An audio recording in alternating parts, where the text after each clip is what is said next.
Ladies and gentlemen, I'd like to welcome you to this Ellis County Candidates Forum presented by the Hayes Area Chamber of Commerce, the American Democracy Project at FHSU, the Political Science Department at FHSU, and the Student Government Association of Fort Hays State University. I'll be your moderator tonight, Dr. Chapman Rackaway with the Department of Political Science at FHSU. We're joined tonight by Ellis County 2nd District Commission candidates Dennis Pfannenstiel and Barb Wasinger, Ellis County 3rd District Commission candidates Ron Adams and Dean Haselhorst, 110th State House candidates Travis Couture-Lovelady and Phil Martin, 111th State House candidate Sue Boldra and Eber Phelps, and 40th District Senate candidates Ralph Ostmeyer and Alan Schmidt. Before we begin tonight, in the interest of full disclosure, I must begin by stating that I have contributed to Travis Couture-Lovelady's campaign. Travis is a former student of mine, and when he first filed to run, he was in a district where he was unopposed in the general election. I contributed to his campaign then, before he and Mr. Martin were placed into competition in the 110th district. When the federal court issued a new state house map, Mr. Couture-Lovelady's district changed, and he was drawn into a district that Mr. Martin is seeking to represent. I told Mr. Couture-Lovelady at that time, when new maps were released, that I could no longer publicly support his candidacy, and had he been in a race with any opposition when I gave, I would not have done so. In my role as moderator, I'm committed to providing equal time and an equal opportunity to speak for all candidates. The audience should also be reminded that my appearance at this forum, as well as views and opinions expressed here, are mine only and do not represent the view of Fort Hays State University, any student organizations I may advise, or any of the university's faculty, staff, or administration. Finally, none of the candidates or their campaigns was provided with the questions that are to be asked at this forum in advance. Questions for tonight's forum were written by President Kyle Calvin and members of the Student Government Association. The questions were reviewed by advisors for the Young Democrats on campus, as well as the College Republicans. A coin toss for each was completed before the forum, where the order of question answering would be determined. The candidate whose name was chosen in the coin toss will give the first opening statement, then their opponent will give theirs. The same order will answer the first question, and then we will alternate between the candidates. For instance, whoever answers question 1 first will answer question 2 second, and so on. The format of tonight's forum will be as follows. Each candidate will have 1 minute for an opening statement, and 2 minutes for each answer to the questions, as well as a final 2-minute closing statement. Then we will move on to the next race. Candidates will stand at the podiums during their allotted time. To accommodate a meeting of the Ellis County Commission tonight, we will begin with the County Commission candidates, specifically District 3. Mr. Haselhorst will have to leave after his segment, so he will not be able to answer follow-up questions. However, he did provide an email address, which I'm happy to share for anyone who would like to provide him feedback or ask him questions, since he cannot be at the remainder of the session tonight. At the end of all 5 race segments, we will open the floor to questions from the audience. So I will ask Mr. Dean Haselhorst and Mr. Ron Adams to take the podiums. And we will begin with Ellis County Commission candidates District number 3. According to the coin toss before the forum tonight, Dean Haselhorst will go first. And during closing statements, Mr. Adams will have last word. The first question, so actually we'll begin with a 60-second opening statement. Mr. Haselhorst, the floor is yours. Thank you all for being here this evening. As our professor noted, the reason I do have to leave early, we have a county commission meeting tonight at 6:45, but I will be here till 7 o'clock, so I do thank you all for coming. A little bit about my background. I married my best friend 23 years ago. My wife, Julie, she couldn't be here tonight. We have 3 children. 18, she is in college at Hutchinson, 15-year-old at a TMP High School, and a 4-year-old at Holy Family Elementary.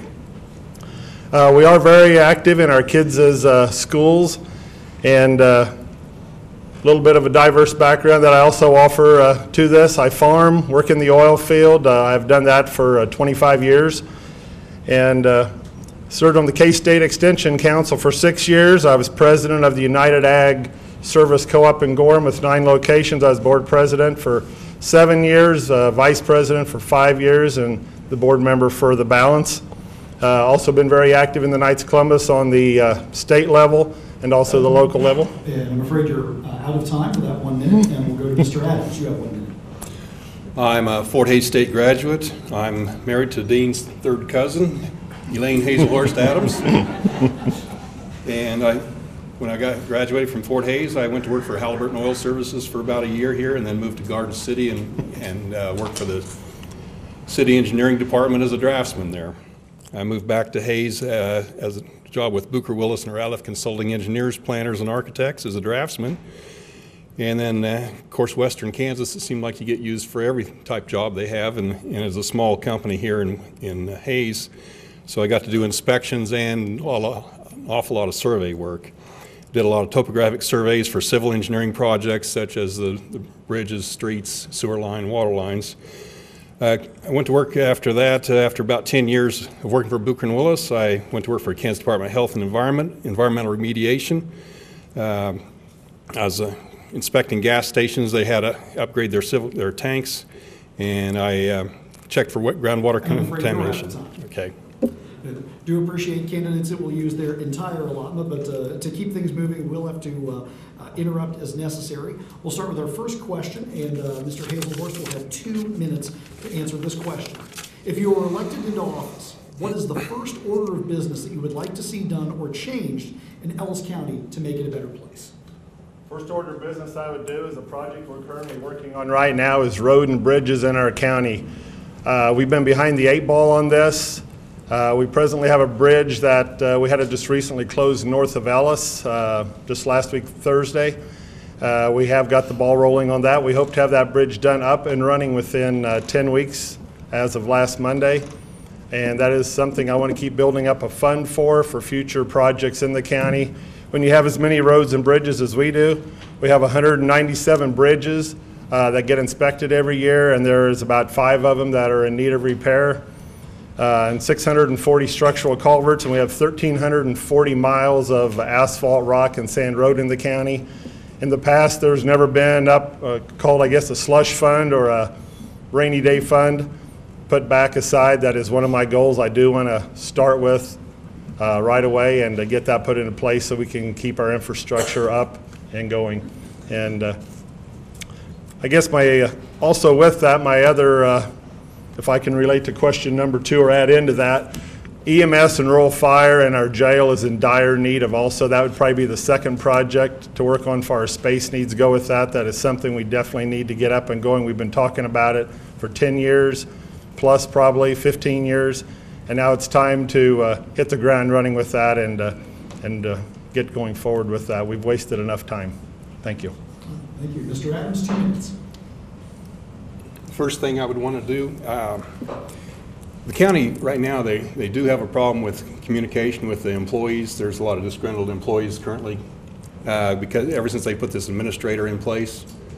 And I read a book by Edward Deming a long time ago, and his book is all about management, and one of the biggest things is communication with your workers to make sure that they are communicating back up from the bottom on up too, and use some of their ideas, and they'll keep you informed of where some flaws are at or ongoing things. And there's always room for improvement. It's an ongoing thing that never stops. It's you continually try to improve your communication with management. As far as the bridges go and roads, it's like that's an ongoing thing too. The county's always got to be able to take care of and maintain bridges. And I believe KDOT is doing a study here on inspecting all the bridges in the county shortly, and continually buying new equipment. But the jail is something that has been overlooked for a number of years. We do have like last time I counted, it was like 33 prisoners when I was checking on it, and there's like 25 prisoners they're keeping in other counties just because they don't have room for them in this jail. And I've inspected jails when I worked for the Kansas State Fire Marshal's office there. I got that part of it in from the first part. But I feel like I've got a lot of experience in buildings, inspecting buildings as a fire marshal inspector. And I've been through jails, and I've been through this jail here. And there's a portion of it that has never been expanded into. They currently are using it for storage area. And they can still drop some cages in that area there and maybe get another 8 or 10 prisoners that they could store here on location instead of sending them out to other locations. As far as anything else goes there, I'd say it's still going to be get our communication. I'm afraid we're out of time, so Okay. we'll go ahead and we'll move on to the next question. And we'll start with 2 minutes to Ron Adams for this question. Do you have any ideas for rural Ellis County and new rural development programs that might benefit future agrarian residents of the area? Well, it's like we're already building housing outside the area, and we have some development outside of Hayes that is industrial development, and currently they're working on acquiring possibly some grant money to expand or improve the road to those areas. And if you have the roads and good roads, then it grows industry around those roads if they have good quality roads to get trucks in and out of those locations. I'd say roads and bridges are probably one of the things the county can concentrate on to maintain and improve on, to have better industrial looks for people coming here to look around to see if it's a good area to build in. All right. 2 minutes for Mr. Haselhorst. Thank you. It is true, we have 26 rural developments right now scattered around Ellis County, whether it be northeast, west, or south of Hayes. And the rural population has been growing. Actually, Ellis County has been growing steadily over the past 40 years. Since 1970, Ellis County has been growing steadily every year. And with these rural developments, I mean, a lot of people from town obviously are wanting to move out in the country and maybe buy 5 acres, et cetera, or run a horse or two or whatever the case may be. And it is an area we definitely need to keep on top of, because every time a new development goes in, the developer usually puts in the roads, and a lot of times the county is asked to maintain them roads after so many years. And the new developments are great. It does create more work for the county at times. I mean, when it comes to snow removal, sanding roads, et cetera. I mean, none of the developments are paved, but just sand roads also are a lot of upkeep. We are also working on, as Ron mentioned, a grant to build a road up to Hess Services, which is located north of Exide out there. He's putting in a rather large business up there, keeps expanding his operation with hopes that he's going to employ probably around 300 plus people out there. A lot of heavy truck traffic, crane traffic. With that, we'd be looking at also improving Feedlot Road from that corner back over to 183. So that's another area we're also looking at to expand with that. That would also create more rural development for commercial businesses. Thank you. Thank you both. Now we have the preliminary questions out of the way. Let's get to a bit heavier of a topic. You can't have paid attention to news in Ellis County over the last decade without seeing one particular story recur, and that's wind energy. So I'd like to know your policy positions on bringing alternative methods of energy production, such as wind power, to Ellis County. We'll start with Dean Haselhorst. 2 minutes to you, sir. Thank you. I've always been a huge advocate for wind energy.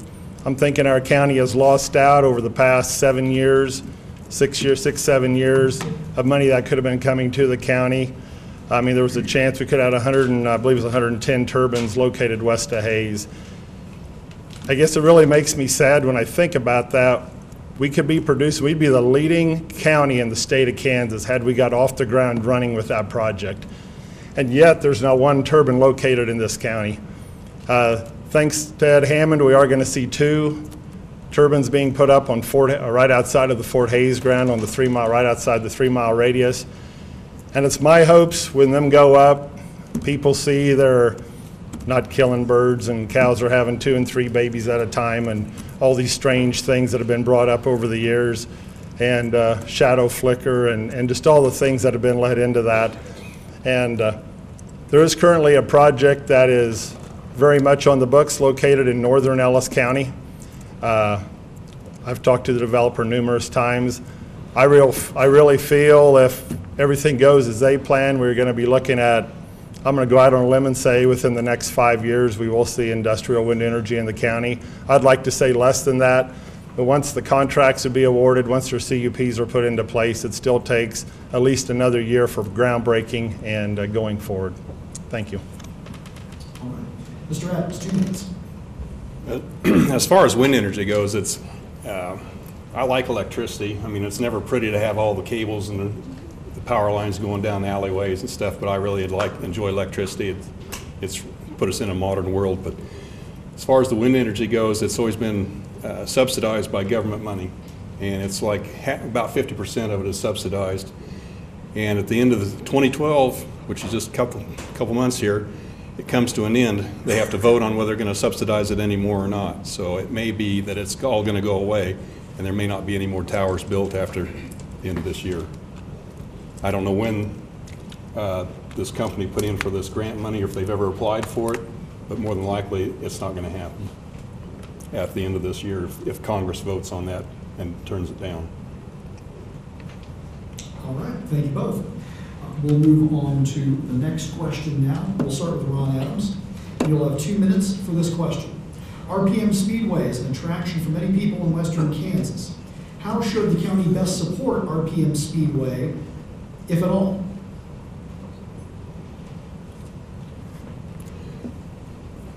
I like cars. I've always enjoyed cars.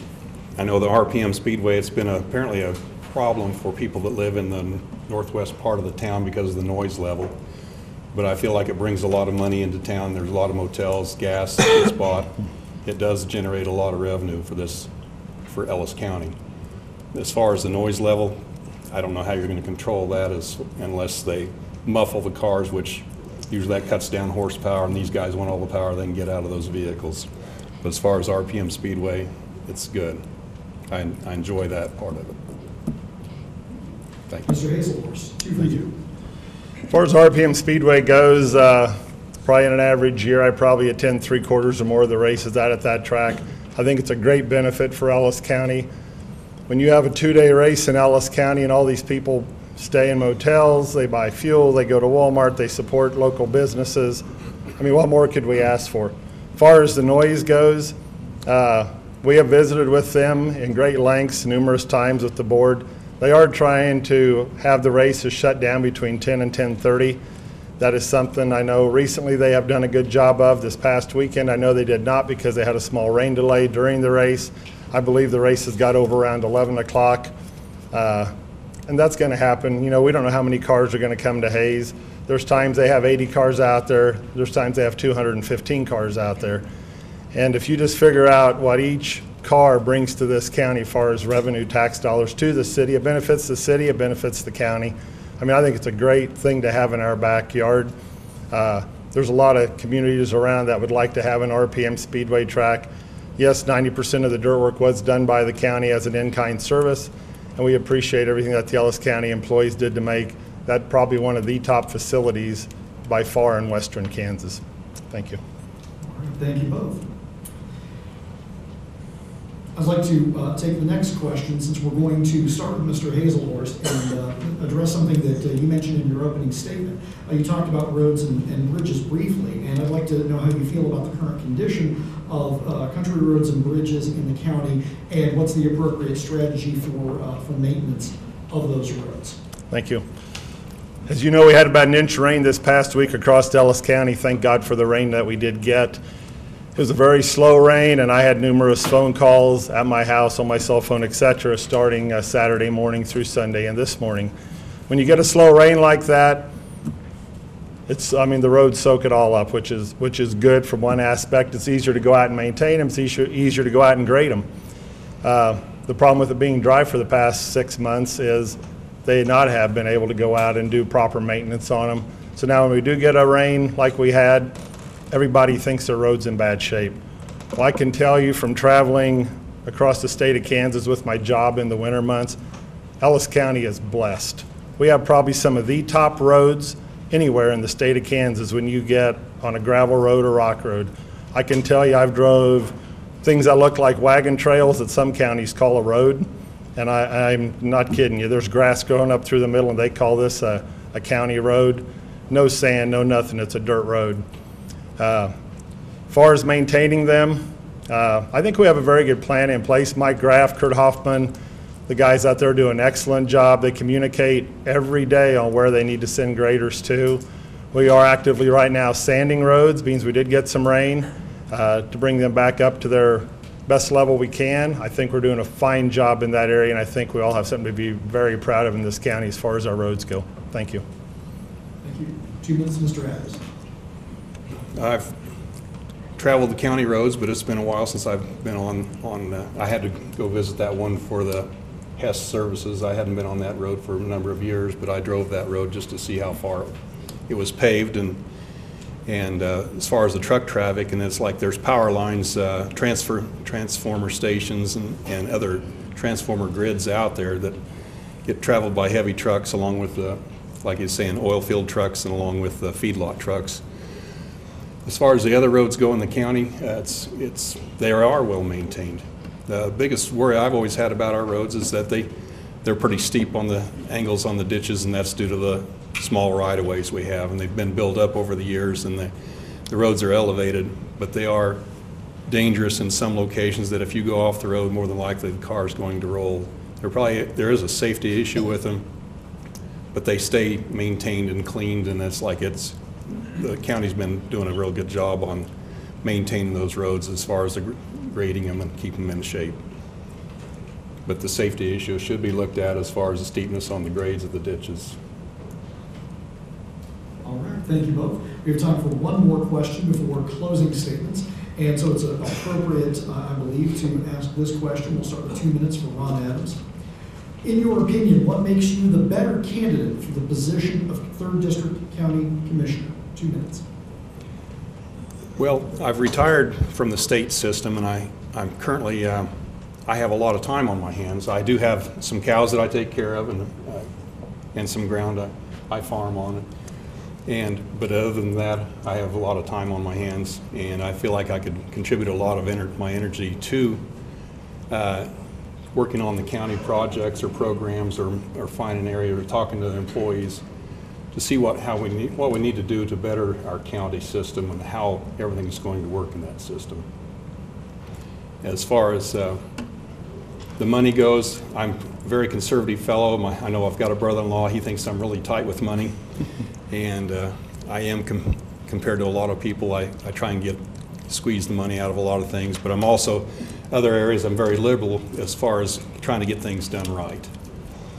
And as far as our bridges here, it's like there's a maintenance program on our bridges that I think every other year they're going to be inspected by an engineering firm to keep those in shape, and that way we don't run across problems of all of a sudden we have a broken bridge that trucks can't go across. But other than that, that's probably the main thing, is that I have more time than to take care of the county business.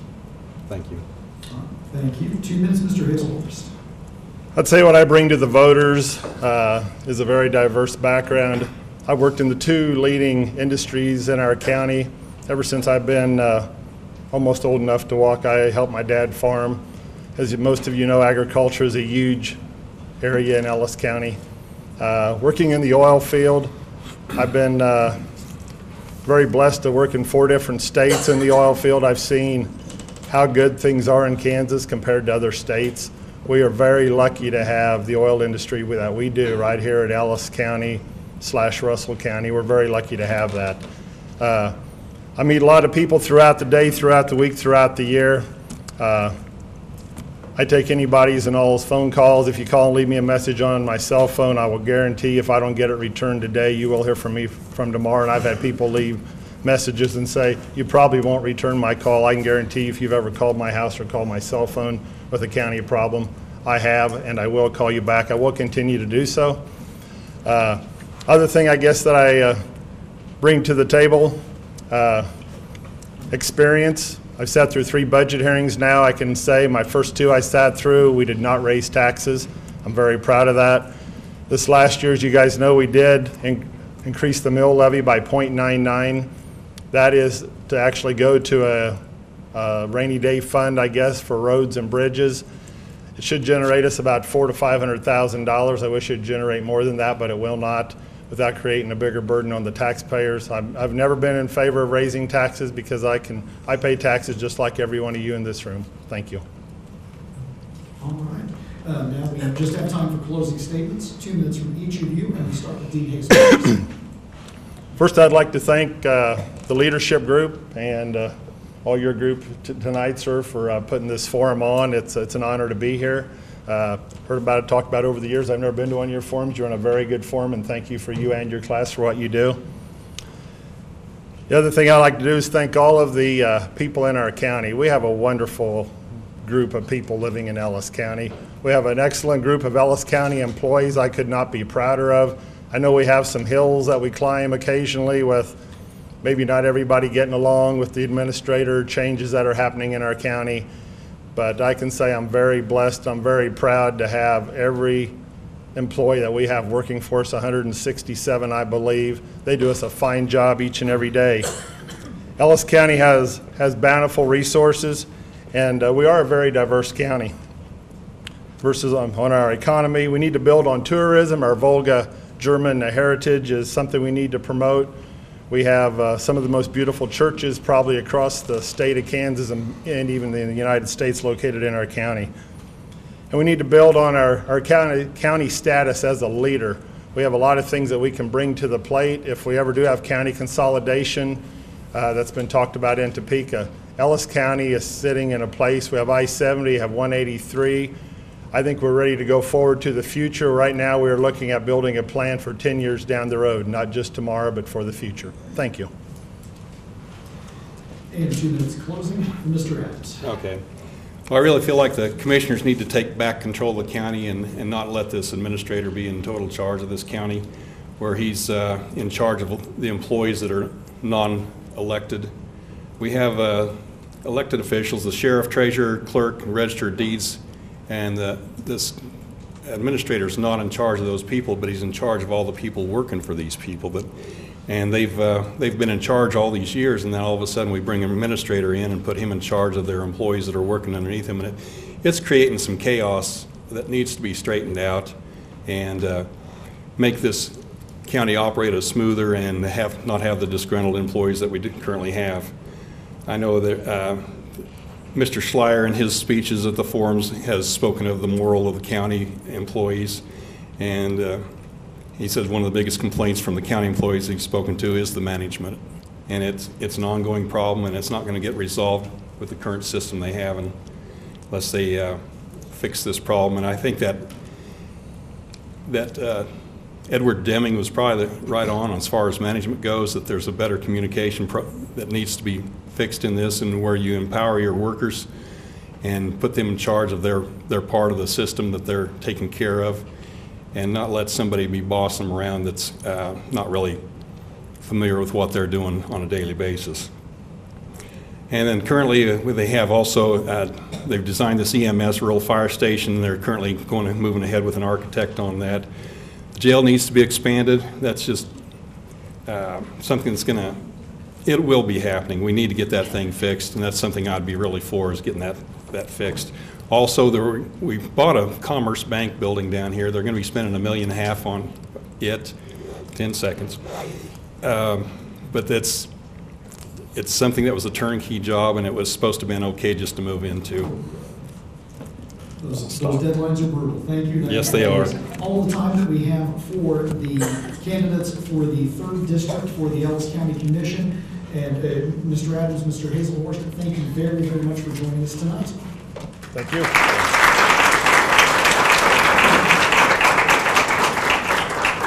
Would like to remind you that when you came in, there were slips of paper produced by SGA, ADP, all of our sponsors, where if you would like to have a question asked, you can fill that out and raise your hand. One of our runners will come and grab that from you, and we'll review them, and if time allows, then we'll ask those questions. This is an audience participation event after all. And let's keep moving on now. We will go to the Ellis County Commission District 2 candidates. Mr. Pfannenstiel and Ms. Wasinger, if you would approach the podiums.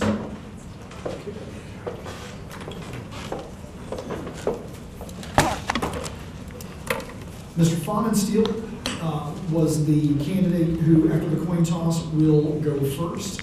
So Ms. Wasinger will go second. We'll have 1 minute opening statements from each of you. Mr. Pfannenstiel. Okay, good Good evening, and thank you for moderating this, and also thank the Student Government Association for putting this on. As for myself, I was born here in Hays, Kansas. I was raised on a farm southeast of Hays, where I still currently live. Attended elementary school at the big town of Munger. High school, I was 1962 graduate of St. Joe's Military Academy. I attended Fort Hays State. I served in the Army Reserves from the years 1964 to 1970. I was co-owner and manager of State Glass Company down here at 5th and Main Street.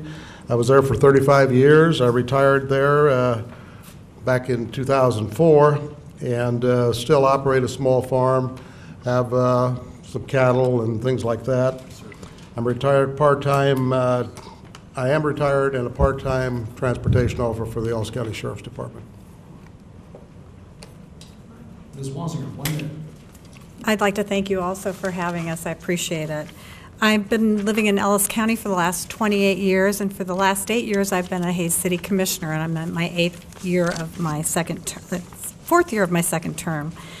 I've owned Ellis County Abstract and Title Company for 28 years here in Ellis County. I have volunteered at Holy Family Elementary and at Thomas More Prep High School here in town. I'm a graduate of the University of St. Catherine in St. Paul, Minnesota.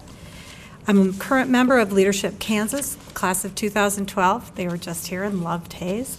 And a graduate of the Hays Chamber of Commerce Leadership Hays, class of 2000. I've been married to my husband Tom for 31 years, and I have 4 children. They are 30. My oldest son is 30, my second oldest is 28, my daughter's 25, my youngest is 21. And I'm a proud member of Ellis County and have been for a long time. All right, thank you both. We'll begin questions.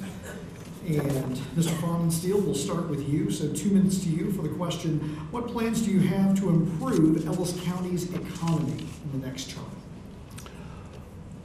Well, I think as far as improving the economy, I think it was touched on basically a little earlier.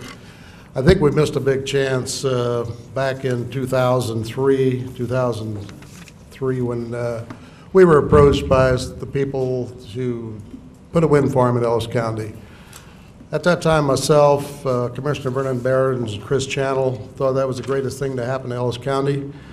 And then it was put out there to the people and it went to a vote. There was a protest, and at the time needed 75% for this to pass. Well, you can't have 75% of 3. So it was, due to one of the commissioners on board, it was voted down. And since then, we've lost millions of dollars through not having wind generation. And I think that's the greatest asset that we could have had. And we just missed the boat. And I think as far as beneficial to the county, that's probably the best thing that would have happened at that time. Thank you. All right. 2 minutes, Ms. Wasinger.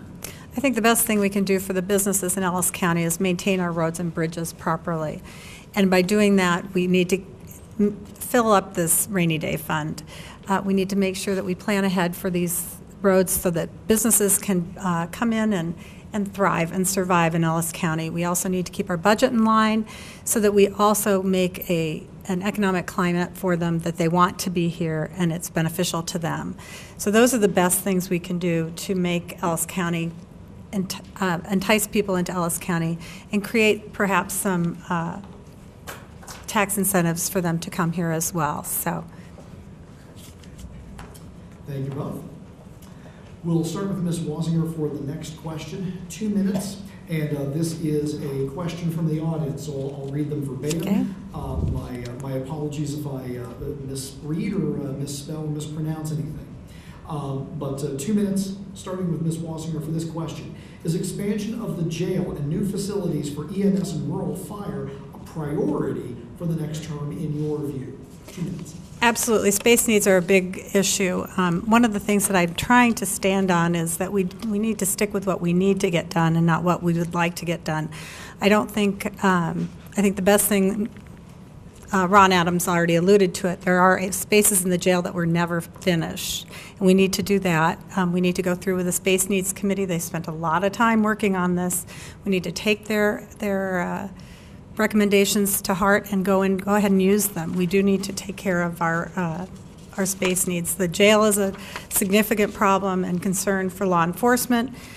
EMS is you've got 3 times the number of people that should be in that building, and we need to take care of that as well. So, and rural fire is also spilling out of their buildings.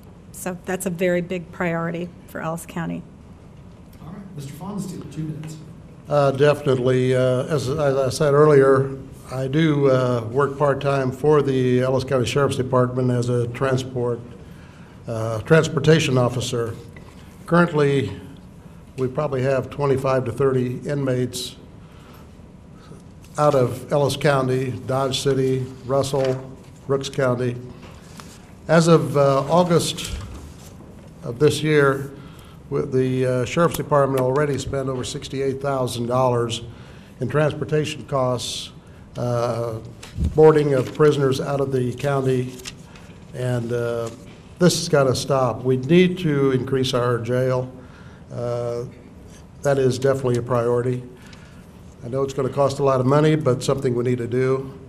As far as the rural fire and EMS, we started on that years ago, and again, you don't want to raise taxes, but it's getting to the point we need to do something to, if we want to keep providing services, we do need to maybe in time raise taxes, but somehow we got to get the revenue to expand the rural fire and definitely EMS.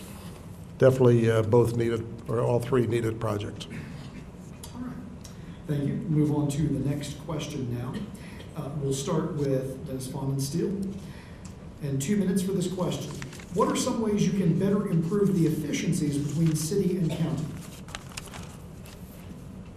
Well, I think I know back when I was on the commission from 2000 to 2008, we periodically, as far as the chairman of the board, commission board, or the mayor, met periodically, at least once a month. Whoever the mayor was met with the county chairman and talked about various projects that were needed, and we tried to work together with them at the time. I know at the time there was an issue put out there. We tried to pass a sales tax. We tried to go along with the city, and at the time they were trying to pass a 0.5% sales tax for themselves. We tried to get a 1% sales tax, which the city would have still got the most, and at that time it was put out for vote and it was definitely voted down. But I don't think, I think the communications with the city and county is pretty well at this time. I know our local sheriff department and the police department work together as far as the dispatching goes, and the city does the dispatching, the county owns the equipment, things like that. So all in all, I think we are working pretty good with the city of Hayes. Thank you. All right, thank you. Ms. Wasinger, 2 minutes.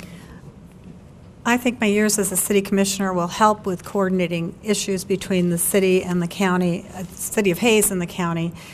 I agree that there have been times that we've tried to work together, and perhaps law enforcement is the best example.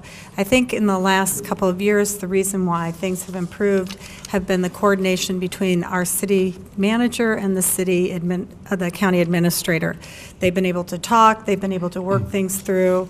One of the things that I know that we can do right away is I don't think any roads should be worked on in Ellis County before we check to make sure that we can coordinate with the city so that we can order materials and order people to come in to work on roads and anything else that happens within the county and get a cheaper price. The more you have for someone to do in a job in a certain area, the better efficiency you have with money as well as workers.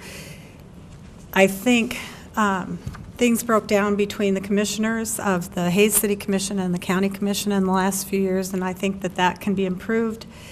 I think we can start that back up again, and having a lot of understanding of how the city works and how the City Commission works, I think I can be a great advocate for that, and I can be a really good asset for that area to improve communication. All right. We're getting more questions in from the audience, some fantastic questions, and I'm going to return to one for the two of you. Barb Wasinger will answer first with 2 minutes. How do you plan to fund the new jail expansion, roads, bridges, rural fire, and EMS? Well, I think a really good idea for the county is to pass a half-cent sales tax. The city's sales tax will sunset for the sports complex coming up. And as soon as that sunsets, we could put in a half-cent sales tax for the county so that we could put more money into that rainy day fund and take care of those roads and bridges. That hasn't been done before.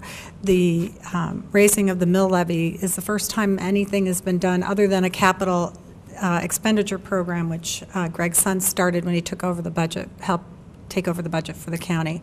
So I think that's our best opportunity to raise money and with the least amount of pain for Ellis County taxpayers, because we can spread it out among a lot of people and we can put money away and get those roads taken care of, which it's been agreed across the board that they're good, but they've been ignored for a very long time. And so we really need to take care of them. So that's how I would do that. All right, Mr. Pfannenstiel, 2 minutes. Okay, definitely the city, has a little better chance of getting money. They have their sales tax, and as I alluded to earlier, we tried to do this sales tax, passing of the sales tax 4 or 5 years ago, 6 years ago, and it didn't work.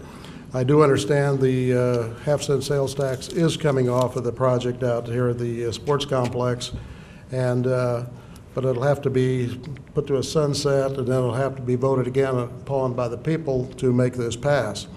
I do think the half-cent sales tax would be very beneficial to the county in trying to complete these projects that are needed. And another thing, again, like I said, if we would have had the wind farm, we lost $7, $8, $9 million in that. If we'd had that in the coffers, we'd have a lot more revenue or funds to spend on these projects. Thank you. Take another question from the audience at this point, and we'll start with Dennis Pfannenstiel, 2 minutes. How is Ellis County going to deal with the water shortage over the next decade due to an aquifer drawdown and climate change? Well, that's a good question. I don't know if how bad the water situation really is. I know I live in the rural area of the county, and we operate under a rural water district. All our water comes from the aquifer over at Ogalla, the Trigo County Water District. Water is definitely a product that we definitely need, but we've tried to, and I think one of the things, we could possibly do, like some of the road projects that we're doing, we could possibly drill some Dakota wells, which is water that could be used more for road stabilizations and things like that, instead of drawing from the fresh water supply. So I think that would be one way of covering that, possibly going out and drilling some Dakota wells in the county to keep from the road projects using our fresh water. But that's going to be a critical issue. And I know Trigo County is expanding a lot bigger bigger area, so something we're going to have to watch. Thank you, Ms. Wasinger. 2 minutes. I think Dennis is correct in that we should be using some of the Dakota water, which is very high in saline content and is very difficult and very expensive to make into drinking water, and that's a much better use of water for road issues and other watering issues within the county. But I think the county can really learn from what the city has done in the conservation of water. The city of Hayes today uses less water than they used in 1973. That's amazing, and that's without having any kind of pain by residents. It's basically low-flow toilets, low-flow dishwashers, washing machines. There are all sorts of things that we can do to conserve water, and it needs to be countywide. It can't just be the City of Hayes and the City of Ellis, the City of Victoria, or Munger, or Shenshin. We all need to be doing it together. The residents of counties in western Kansas have agreed to cut back on their irrigation, and so everyone is learning how we can all work together to conserve our water and make it last as long as possible. We were in a great shortage here in the City of Hayes just 10 years ago, and now we've, by conservation methods and reconfiguring the Smoky Hill well field, we have been able to extend our water resources for 70 years. That's amazing. We can do more. We can all continue to do it. I think we can do a great job together. All right. For our next couple of questions, even though County Commission races tend to focus on rural issues, City of Hayes is a big part of your district, and so it's important to ask some Hayes specific questions. So let's start with a more general one. And we'll go to Barb Wasinger, 2 minutes for this. How do you plan to better involve the university in the life of Ellis County as a commissioner? You know, I had this conversation with Fort Hays State University students, and just by the nature of a university, it's its own city. So we have to look at it as a city and how we can include these citizens. One of the things that the city's trying to do is, with their comprehensive plan, is develop a pathway to simplify it between the city and the college. All sorts of things need to be done. I'm not quite sure exactly what we can do, but if, as elected officials, if we go into the university and we meet with the students and we engage them in committees and other essential items that happen within the cities and within the county, then I think we can get them to be better citizens of Ellis County. And they are, you know, it's just like every citizen of every city in this county is a resident of Ellis County. And so are the students at Fort Hays State University, and we want those active students to be a part of Ellis County. So, thank you, Mr. Pfannenstiel. Definitely, Fort Hays State is the biggest asset to the City of Hayes and also to the county. I think about the largest employer in the county, or in the city also. We definitely have to keep Fort Hays in mind as far as just figuring out how to do something with the students is on the county level is I would like to see more people, the younger, put their name out on the ballot box, get them out there. If they would have driver running for county commissioner, city commissioner. It just seems like some of the younger generation just hasn't stepped up, which I don't know why. Maybe they weren't asked, maybe they don't feel like they want to, but I think that's something that we ought to bring to the table and try to get some of these younger college students to try to run for a public office. And I think that's something that we need to work at. Thank you. Let's stay on the topic of FHSU, since both of you have said that you'd like to see better symbiosis between the City of Hayes, the County of Ellis, and FHSU. One of the main concerns that I hear from students on a regular basis is that the quality of the sidewalks in the university district are deteriorating and pose a safety concern for citizens and visitors. What actions would you like taken if elected? We'll start with Dennis Pfannenstiel, 2 minutes. Well, as far as the sidewalks, I don't know if that's a county issue. I think that's basically a city issue. And I know they had a program years ago in the city where they were putting money out there to replace sidewalks. And I know there's, in walking, even not just around the university, there's a lot of sidewalks in my district when I'm walking in, and you walk and finally you find a sidewalk that's 2 or 3 inches higher than the other place on the street, on the sidewalk. But I don't know from the county aspect what really could be done as far as replacing sidewalks in the City of Hayes. Ms. Wasinger, 2 minutes. It probably isn't very fair to Mr. Pfannenstiel, because the last few years we haven't done much about maintaining the sidewalks or forcing people to maintain their sidewalks down around the campus, because the Hayes Neighbors, which has been a great grassroots organization, had tried to get a grant to fix all the sidewalks and got the neighbors all together to work on it, and it fell through. So now the city is trying to, in basically quadrants, try to get in touch with all these owners and tell them they have to have their sidewalks fixed, and the city does have a sidewalk replacement program. And I'm not, like Dennis, I'm not so sure how the county can do anything other than perhaps help with removal of cement or anything like that. But I think they've worked very well with the city in to make it easier for the homeowners to get the sidewalks replaced. I also was just in Manhattan and noticed that they used a shaving machine, and that's not the right, grinding machine, sorry, but it cuts the sidewalk so that when your sidewalk is up 3 inches above the next one, it shaved off the higher sidewalk so that there was a nice transition, and sidewalk didn't actually have to be replaced. And that was something I also asked the city to look into to try to save citizens money if we could use one of those machines and try to ease things up, and the ones that need to be replaced will be replaced.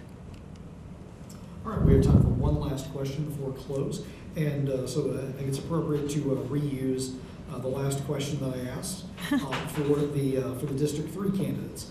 What makes you the better candidate, in your opinion, for the position of County Commissioner? We will start with Barb Wasinger. 2 minutes.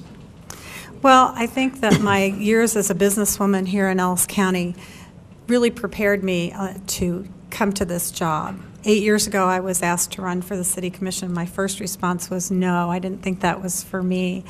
Then I got to thinking about it, and I looked at it no differently than all the other jobs that I've held over the last 28 years. President of Thomas More Prep Parent-Teacher Organization, president of the Parish Council. I was on the United Way Board, or not the United Way Board, the committee to put out money for the United Way. All these jobs that I've done had led me to go to run for office. And when I got into the City Commission, I found that not only did I like the job, I liked giving back to my community, and I think I did a really good job. I spend the money wisely. I take everything pretty seriously, and I enjoy it. I enjoy getting to know everyone, and I enjoy doing the work. And when I was asked to run for the County Commission, I realized I really wanted to do this. There's no greater gift that I can give than to give back to my community that's been so good. I've raised my children here. It's been a wonderful place to live, and I want to make it a place for my children to want to come back and live. And one of the things we can do for Fort Hays students is, we talked about this with some friends a month ago. Go to the Fort Hays students and ask them, when you're done with your degree, and if you decide to leave, would you like to come back? We'd like to have you, because we want our best and brightest. If they decide to leave for a while and spread their wings, have them come back, raise their kids here, and start their businesses here. I think I'm the best person for the job. I don't think you should want to move backwards, and I think it's good to have a woman in the job. Thank you. 2 minutes, Dennis Pfannenstiel. Okay, I lived in the city of Hays from 1969 to 1995. My dad passed away in '94, and after that I moved back to the farm where I was born and raised. And once I moved back to the county, I just thought, well, a county commissioner, my stance was a county commissioner should be from the county. So I decided that I was going to try to make a position of county commissioner. I ran for my seat in 2000 and was successful, and I was a county commissioner from 2000 to 2008. And I was pretty proactive. I think we did accomplished a lot in the years that I was on the board, and some of the accomplishments were, definitely we talked about earlier, was the RPM Speedway. That became a reality. We connected the Gold Building and the Schenck Building at the Ellis County Fairground, where we have now a large facility to hold large groups of people if they so decide to come to Hays for something like that. The rodeo arena at that time was relocated and improved. Together with Vernon Barons and I, we got the railroad to put crossing arms at all the railroad crossings that cross Ellis County. Every railroad crossing now has railroad arms. We improved the Canterbury and Old 40 intersection, which, working with the railroad, finally got that accomplished. We remodeled the dispatch center at the law enforcement center. That was accomplished at that time. So I was proactive, and I plan to be proactive again. And I think with some of the accomplishments that I've done there, I think I am well qualified for the job if elected. Thank you. All right, now we'll move to closing statements, and we start with 2-minute close from Mr. Pfannenstiel. Okay, as I've said earlier, and I'll say it again, I served on the Ellis County Commission from the years 2000 to 2008. That time, I dedicated myself to serving all the citizens of Ellis County. I know we have specific districts, but when you are elected a county commissioner, you just don't serve your district, you serve the entire county. During those years, I think I made some good decisions. I tried to protect the interest of Ellis County to the best of my ability. I was efficient, I was responsive, and basically if someone called me, I made a phone call. If they called me, I called them back. I don't think there was one phone call or anything that I did not return.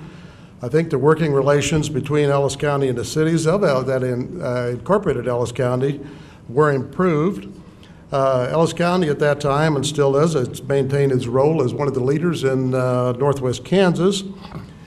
And if elected, I would look forward to serving Ellis County and its citizens again. And together we can make sure that Ellis County remains as one of the premier counties in the state of Kansas.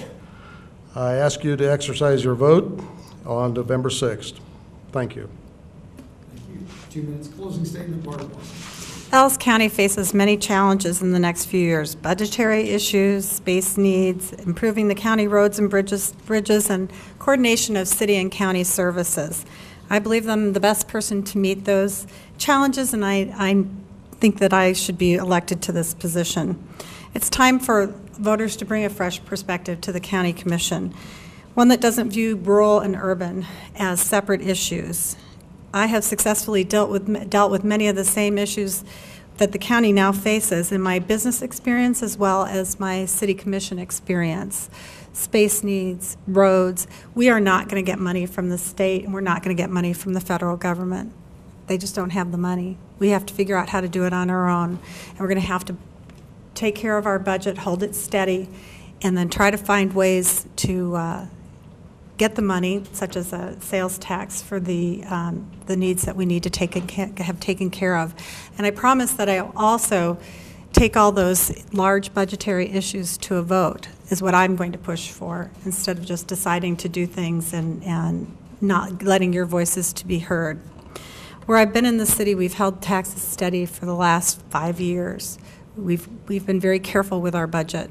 I've been a part of that. I'm not alone, but I've been a part of that, and I think I can bring that expertise to the county, and I think it's time that I bring that to the county. I need your support for that fresh perspective. I need to make sure that we make Ellis County run like a business and pay attention to what money we all give as taxpayers. So I appreciate your vote, and I hope to be your second district county commissioner. Thank you. Thank you both very much. Thank you.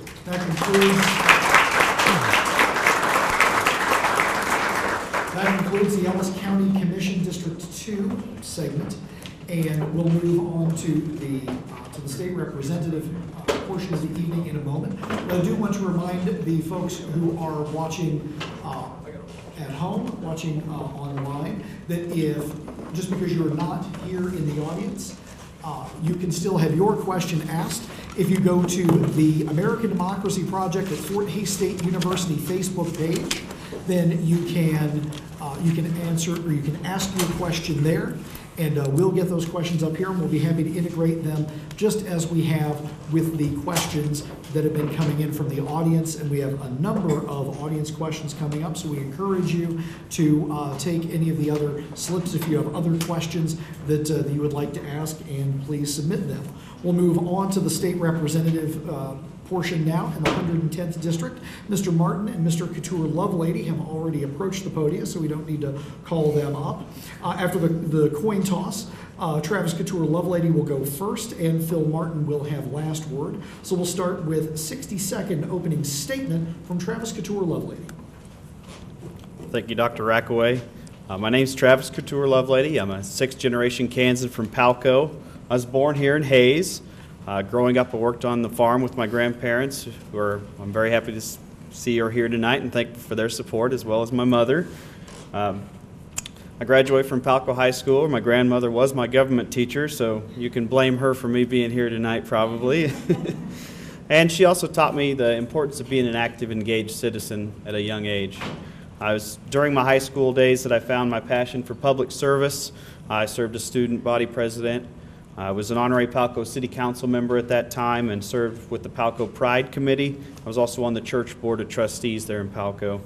After high school, I attended Fort Hays State University. I was a senator on the Student Government Association, so I spent a lot of time right here in this room. After Fort Hays, I worked for Senator Pat Roberts, Senator Sam Brownback in Washington, D.C., and most recently for State Treasurer Ron Estes. I'm afraid you're out of time, and Phil Martin, 60 seconds for you.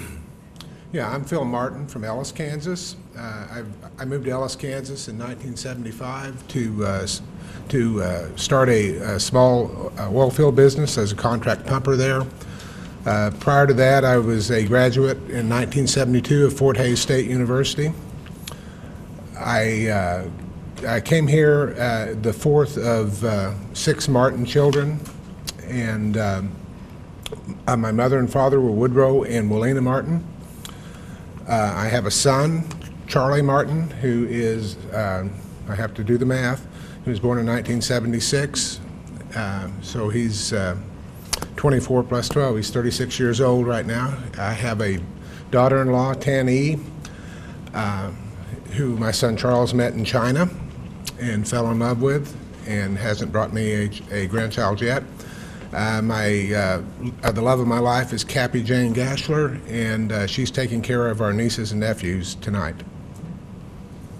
Good timing. We'll have to end there, and we'll move on to the questions. We'll start with 2 minutes for Travis Couture-Lovelady.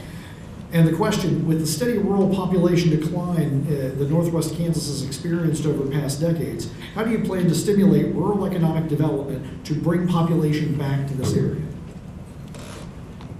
I think there's already been some good things started here.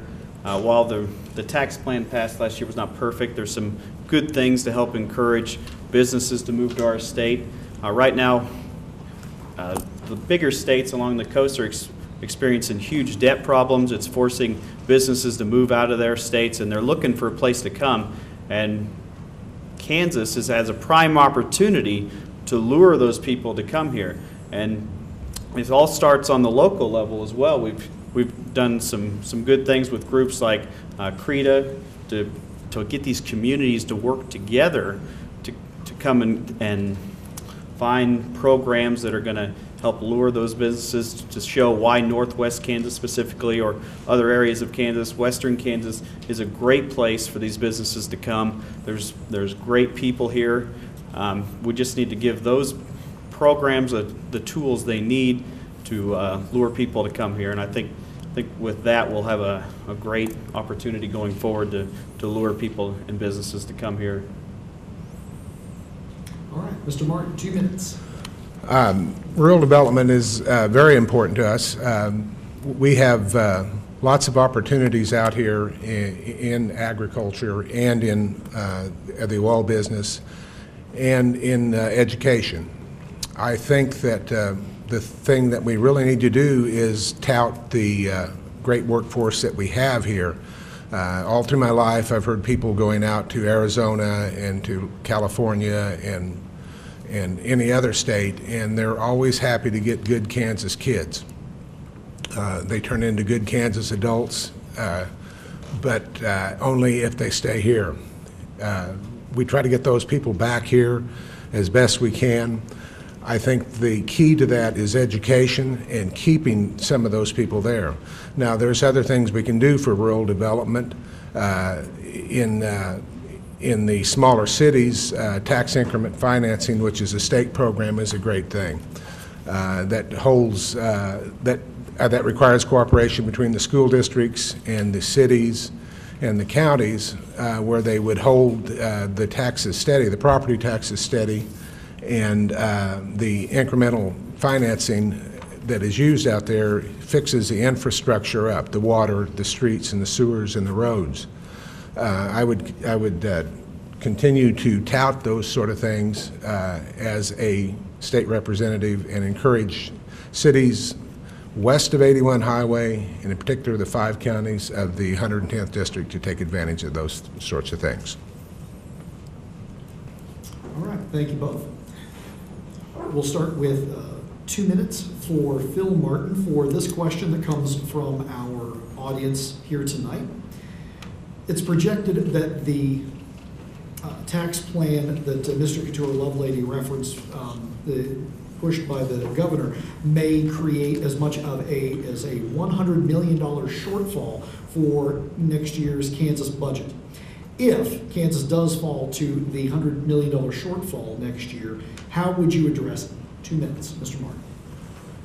The short story is, I believe that the sales tax that is set to expire will be a $300 million deal. If there's a $100 million shortfall, I think that the sales tax, which I believe Governor Brownback has put back on the table, would be something that we would look at right away, instead of kicking that out. As I've said in the past to many people, sales taxes are less painful to pay than property taxes. And I think that when we think about things like that, budget shortfalls, we don't want to create artificially a revenue shortfall. So that's my quick and dirty answer to that. I know taxes are not a very popular thing, in particular property taxes. And I think property taxes for businesses in core cities should be something that we don't go out there and cause more hardship by this revenue shortfall, which we can easily make up with from the sales tax. Thanks. Okay. 2 minutes for Travis Couture-Lovelady. Yeah, as I said before, I do support the general idea of lowering the income tax or all tax rates on Kansans. I think the burden is far too high.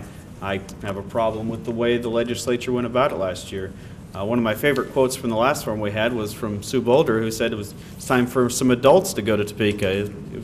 It really is. There was just too many folks who held on to old vendettas and were not willing to work together, and I think we need to send people to Topeka who are going to work together on these tough issues. But simplifying the tax codes, very important. The income taxes, it was in 3 brackets. Now it's down to 2. It lowers the tax rate for all Kansans. That's very important for getting people encouraged to move to this state. As far as the budget hole that is supposedly going to come from this, we can debate how big that will actually be, but we have to remember when Governor Brownback took over, there was a $550 million hole, and that was after a tax increase. So I think Kansas has had a spending problem long term, and we really need to continue to look at programs and whether they are actually giving us the outcome that they said they're going to, or whether they're just spending state taxpayer dollars of money. So I think we need to look at that. All right, thank you both. We'll move to our next question, and we'll have 2 minutes for Travis Couture-Lovelady to begin. The question from the audience, pretty straightforward. Would you vote to close or defund Planned Parenthood, and if so, why?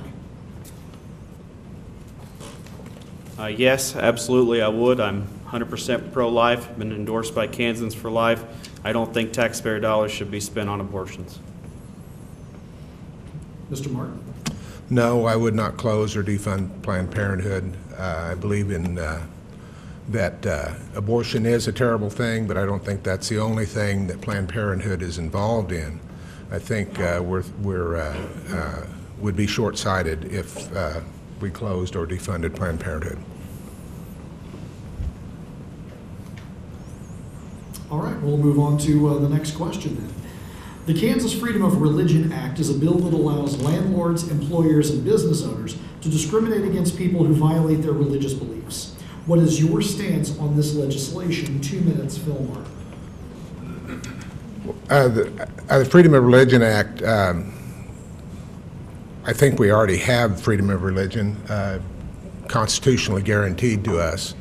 I think that is an excuse or an attempt to force personal religious beliefs that, say, a landlord would have or a business owner would have onto a potential customer, and in effect discriminating against somebody simply based on a personal dislike of a lifestyle or a way of life. And I think the Freedom of Religion Act, while well thought out and well named, doesn't do anything besides become something that would violate a civil right, and a civil right of a citizen of the United States or a group of citizens based on a particular personal dislike that may be masked as a religious dislike. Thanks. 2 minutes, Travis Couture-Lovelady. I would support that bill. I believe it is well founded. There has been instances in communities where this has happened, and I think we need to help support those folks who have had to do things against their religious beliefs. I do see it as a constitutional right, but for some reason, one way or another, it hasn't been upheld in these instances, and I think that law would be very helpful for those folks. Thank you both. We'll move on. And the next question, where we'll start with Mr. Couture-Lovelady. Do you feel that the current funding levels for K through 12 and higher education in the state of Kansas are adequate? If you feel they are inadequate, how do you plan to reinstate funding for those programs? 2 minutes. Well, there's been a lot of misconceptions out there about K through 12 funding. You have to look at the two different parts. There is the base state aid, and then there's overall school funding. While base state aid has remained the same or in some years been cut recently, overall school spending in the past 5 years is up 45%. So we have a real spending problem with how the money is doled out in different ways. School funding is a massive portion of the budget. It is the most important thing the state does. So it's going to take a lion's share of that budget. But with the problems we've had since the economic downturn, it's really putting a crunch on other important state functions, and unwillingness to cut those programs has really hurt in other areas, including higher ed, transportation have taken a hit on those things as well. So I think we have to share the burden among other things and find ways to be efficient in all areas of government. 2 minutes, Fillmore. Okay, I don't know if I understood the question. Was it about CAPERS or about base state funding for education? It was current funding level, so I did not specify, but I did mention K through 12 and higher education. Okay. I have CAPERS on the mind. As do we all. Yeah. Thank you. I am concerned about base state funding and how it will be taken care of.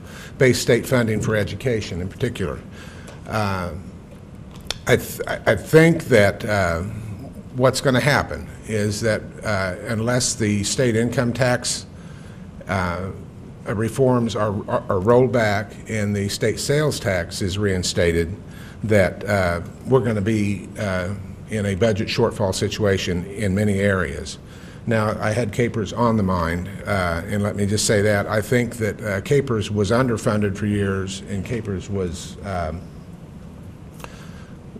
a joint effort between the employees and the employers, and I believe that the employees did their best. As a city clerk, we always sent in our CAPERS contribution, and the state used that fund as a sort of a slush fund, or decided not to fund it at all. So I think what we have to look at, we had things that were working out there just fine, and we've slashed taxes, and we're betting on the come. We're betting on a job creation strategy through tax cuts, and I don't think that's ever worked in the past, though Travis may disagree and others may disagree, but I think that we should be looking at how things were done successfully in the past and go from there. All right. Thank you both. We'll move to another question from the audience. And we'll start with Phil Martin, 2 minutes for this question. What is your position on intellectual developmental disability services being permanently carved out of CanCare? Intellectual permanent disability. Intellectual developmental disability, I apologize.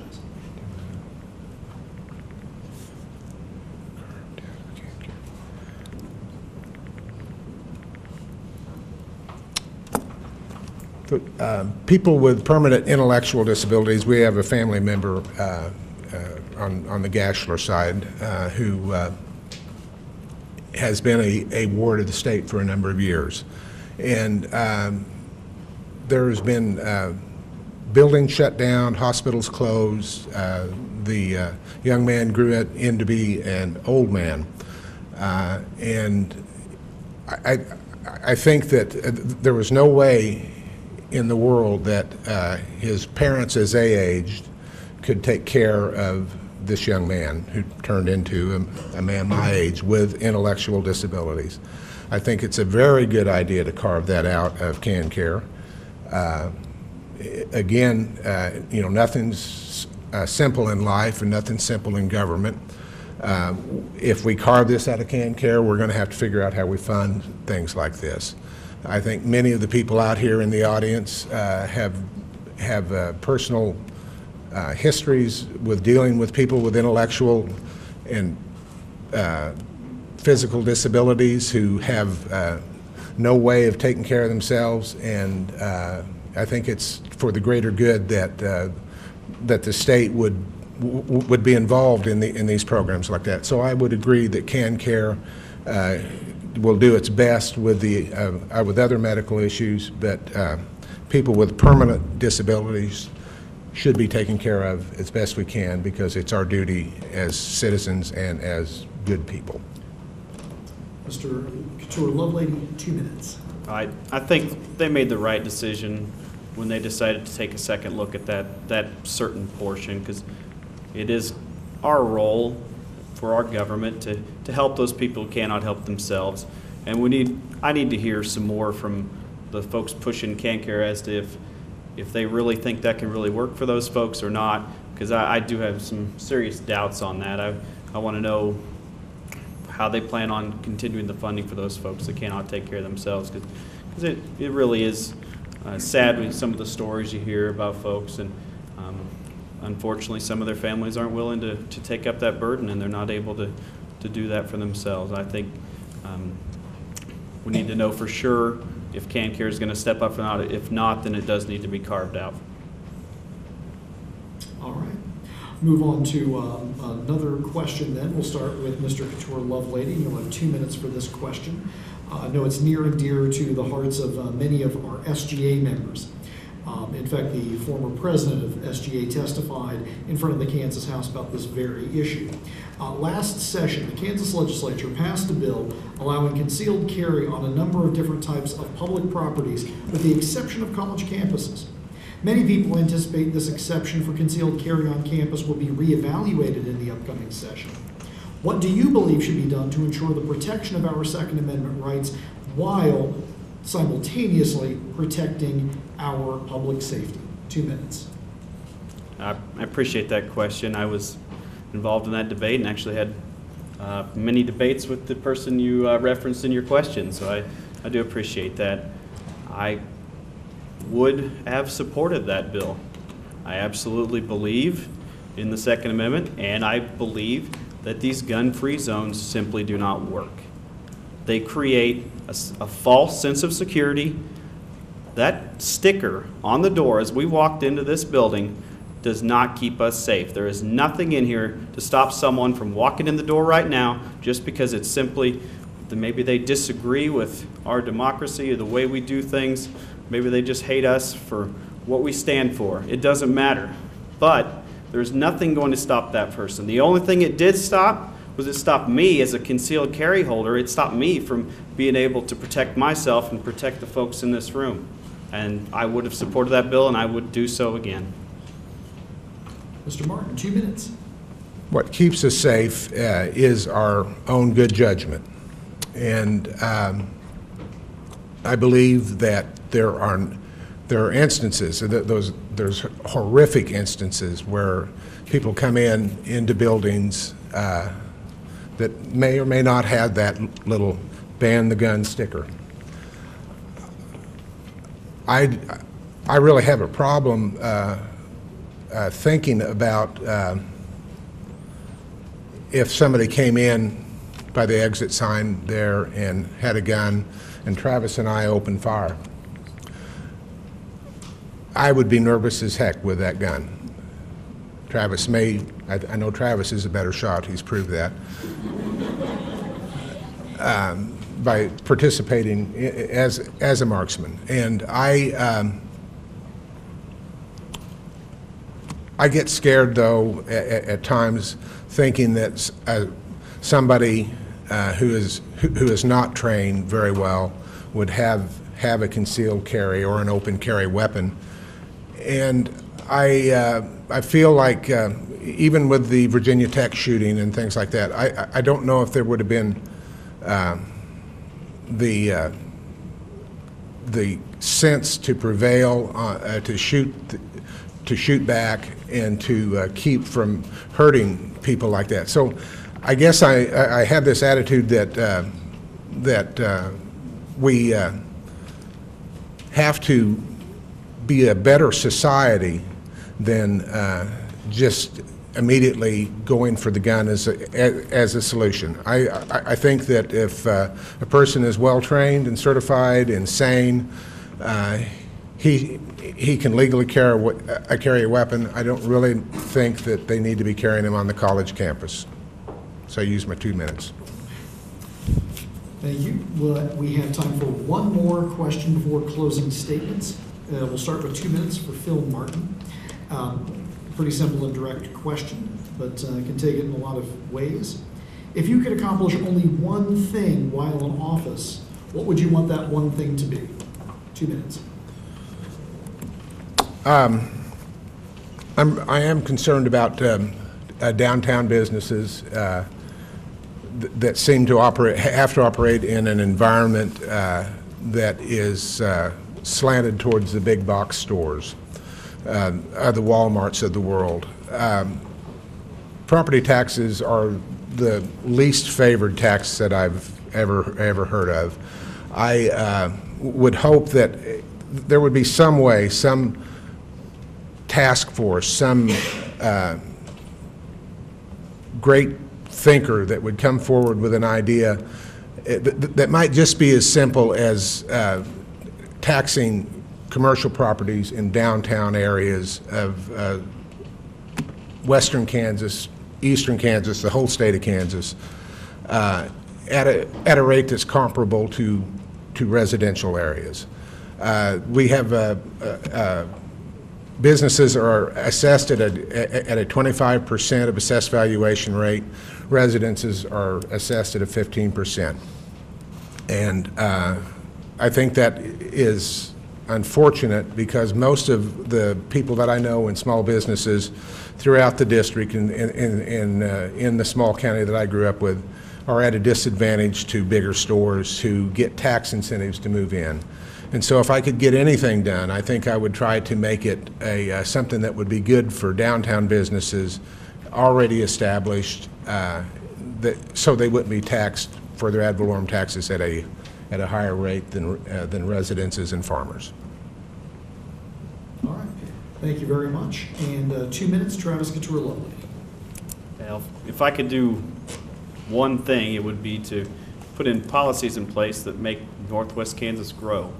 It's really been sad to see so many schools and towns just disappearing. The depopulation of Northwest Kansas is been very sad. Just from when I went from junior high on through high school to now, I can't count the number of schools that I had direct contact with that don't exist anymore. On these two hands, it's very sad. And I would want to put policies in place that are going to make Northwest Kansas grow, because I know there are people, I know Barb Wasinger talked about it. There's people my age who want to come home. They do. They would love to come live back in their communities and raise their families, but they need jobs. So we've got to work hard to find ways to do that.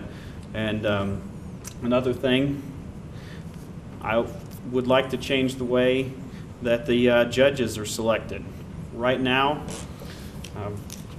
unelected judges can change the will of the people in this state, and I think that's a serious problem. They're selected by a select group of attorneys and not by the elected representatives of the people, and I don't think that's correct. I think we need to do it on like the federal model, where they're proposed by the president, in this case it'd be the governor, and confirmed by the Senate. I think that's the right way to go forward for our laws to be judged. Thank you both. We just have time now for closing statements, so we will start with a 2-minute close from Travis Couture-Lovelady. Thank you. It's been a pleasure to be here. As I said in my opening statement, I was a senator on the Student Government Association, so I spent quite a bit of time in this room. I'm really pleased to see so many former teachers here, Dr. Rackaway, Dr. Mills, who just made my time here at Fort Hays a really amazing experience. And of course, some of my other teachers who are here from other parts of my life. Mrs. Thummel was my 5th grade teacher, and I can really say she was my favorite teacher and definitely changed my life. She was not my favorite teacher at the time, though, I'll tell you that. And then Mr. Hooper was a teacher of mine as well in high school, and he may not like the comparison, but he's got a knack for vocabulary much the same as Bill O'Reilly does. So, Grandma, you may not like me to call Mrs. Thummel my favorite teacher, but you know, we'll be all right with that. Really, thank you very much. I want to thank my opponent for running a clean, honest campaign. This is how politics should be, and I really thank you for that, Phil. You've been a very good opponent, and really excited about the next 22 days. I look forward to working hard to earn the votes of the people of the 110th District, and if I am duly elected, I pledge to work hard to serve the people of Western Kansas and work hard every day for you, so thank you very much. 2-minute close, Phil Martin. Yes, I want to thank everybody that came here. It is nice to see those faces in the crowd that I've either met during this campaign or I've known for a long time. It's great. I see Errol Wirtz there, who is in Stock Club with. I see Anthony Glassman, who is a new friend from this campaign. I see all sorts of people out here. I too have enjoyed this campaign. I hope that we trip over each other sometime when we're going through New Amelo or something like that. This is a wonderful district and a wonderful bunch of people to try to be the duly elected representative of. And I have particularly enjoyed going door to door and talking to people.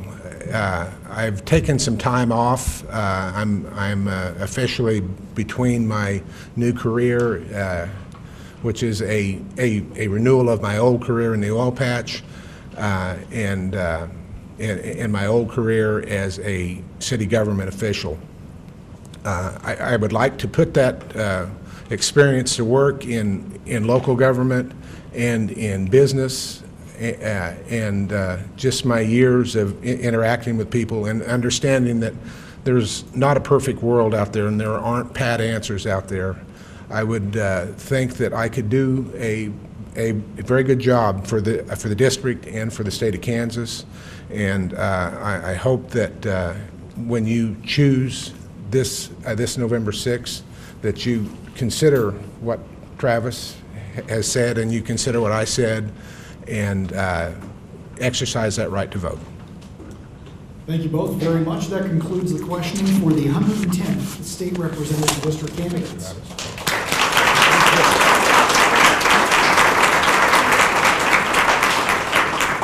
Moving right along, if I could have Sue Boldra and Eber Phelps approach the podiums.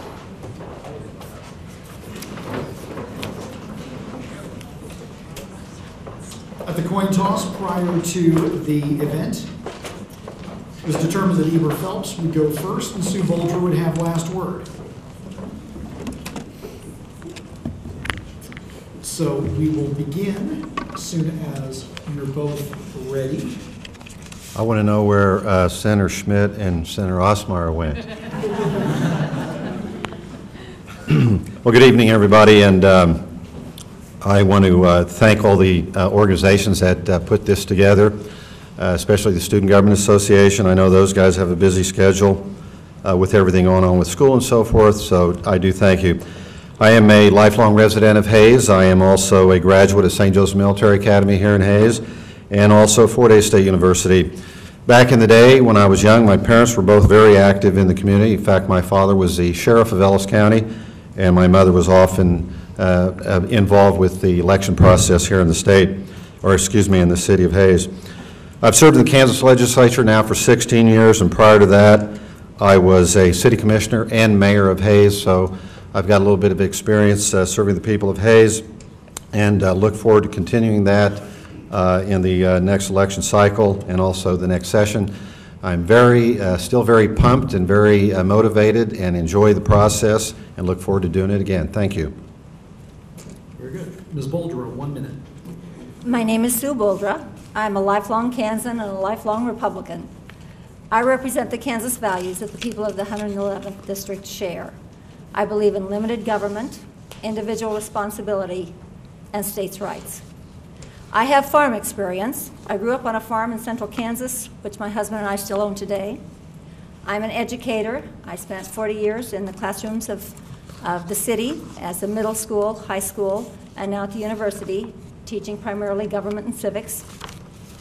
I have business experience. My husband and I, our family, owned Sportsman Supply for over 20 years in Hayes. I'm also a real estate agent, licensed real estate agent in the area. I also served on the Hayes City Ellis County Planning Commission for 15 years. I'm pro-life and pro-family. My husband and I have been married for over 40 years. We have 4 children, 7 grandchildren, and I'm done the jobs that you have done. I want to represent you in Topeka. Thank you both very much. Out of time there. We'll move on to the first question. We'll have 2 minutes going to Eber Phelps. Might as well start with the broadest possible topic for our questions here. What do you see as the most important issue facing the constituents of the 111th District in the next 2 years? Well, I believe the most important issue facing the people of the 111th District kind of mirrors what's going on across the state right now. The income tax elimination bill that was passed this last session is going to have very negative effect in the entire state. As a matter of fact, the projections tell us that by year 2016 we should see about a $2.5 billion deficit to our state revenues. Now, that's going to affect everything. That's across the board. In fact, the governor has now called for another 10% across the board cuts. And I believe that we have some critical areas, K-12 education, corrections, and so forth, that cannot stand any more cuts. So as I look at the next 2 years, given the fact that we do take a little bit of time to get things done in the legislative session, we do need to address this tax bill, which the governor has even said is very flawed. It was unfortunate that even passed in the first place, but I think we need to continue our commitment to the people of Kansas, especially our young people, and we need to rectify that. That may take a couple years, but we also, during these next 2 years, need to restore the funding to the areas that we've made several rounds of cuts. We're now in a situation where the revenues are picking up. We have a ending balance leaving this last session of about $600 million. I think we could have gone back and plugged some of the holes, and so in the next couple years, that's going to be one of the priorities as well. Thank you. Thank you. 2 minutes, Ms. Boldra. I think, of course, the biggest problem right now, the biggest concern in Ellis County is much like the state. We really have to watch our budget. We need to grow our economy. And I think that tax plan that the governor has proposed as Travis said, has some holes, but I think it will do really well. I think we have to look at this in two different ways. We can look at it as a static economy, and if it's static, it stays the same, we will have that debt problem. If, however, it becomes a dynamic economy, like the governor administration plan, then that will change. We will not see that indebtedness. As has been said, when he came into office, the state coffers had $876.05. It now has $500 million. Let's go forward with this. Let's not dump it yet. Let's make sure it has time to work. I'm very hopeful that the Kansas economy and the economy of Ellis County will return. We have to get government out of this. We have to have fewer government regulations.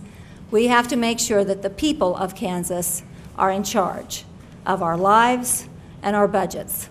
I think we can do this. Thank you both. We'll start with the next question. We'll go for 2 minutes to Sue Boldra. And one of the themes that we saw in the 110th district candidates, we've already heard both of you allude to the biggest policy issue, the most controversial issue, probably in the last decade, has been what came through the legislature the last year. Sales tax rates were lowered from 6.45 to 4.9%. Kansas taxpayers, the same bill eliminated state taxes on business income claimed on individual tax returns. Where do you stand on the tax cuts supported by Governor Brownback that passed the legislature in 2012? 2 minutes, Sue Boldra. I'm in favor of them. I think that it was much more draconian than even the governor suggested. When he got that last budget from the Senate, he even sent it back and said, I'm not going to sign this yet. I'm going to give it a week. You come to me with something a little kinder. And they said, nope, that's the one we're sending you. So I'm not sure that this can all be placed on the administration. I think perhaps the Senate and the House had a little bit to do with this.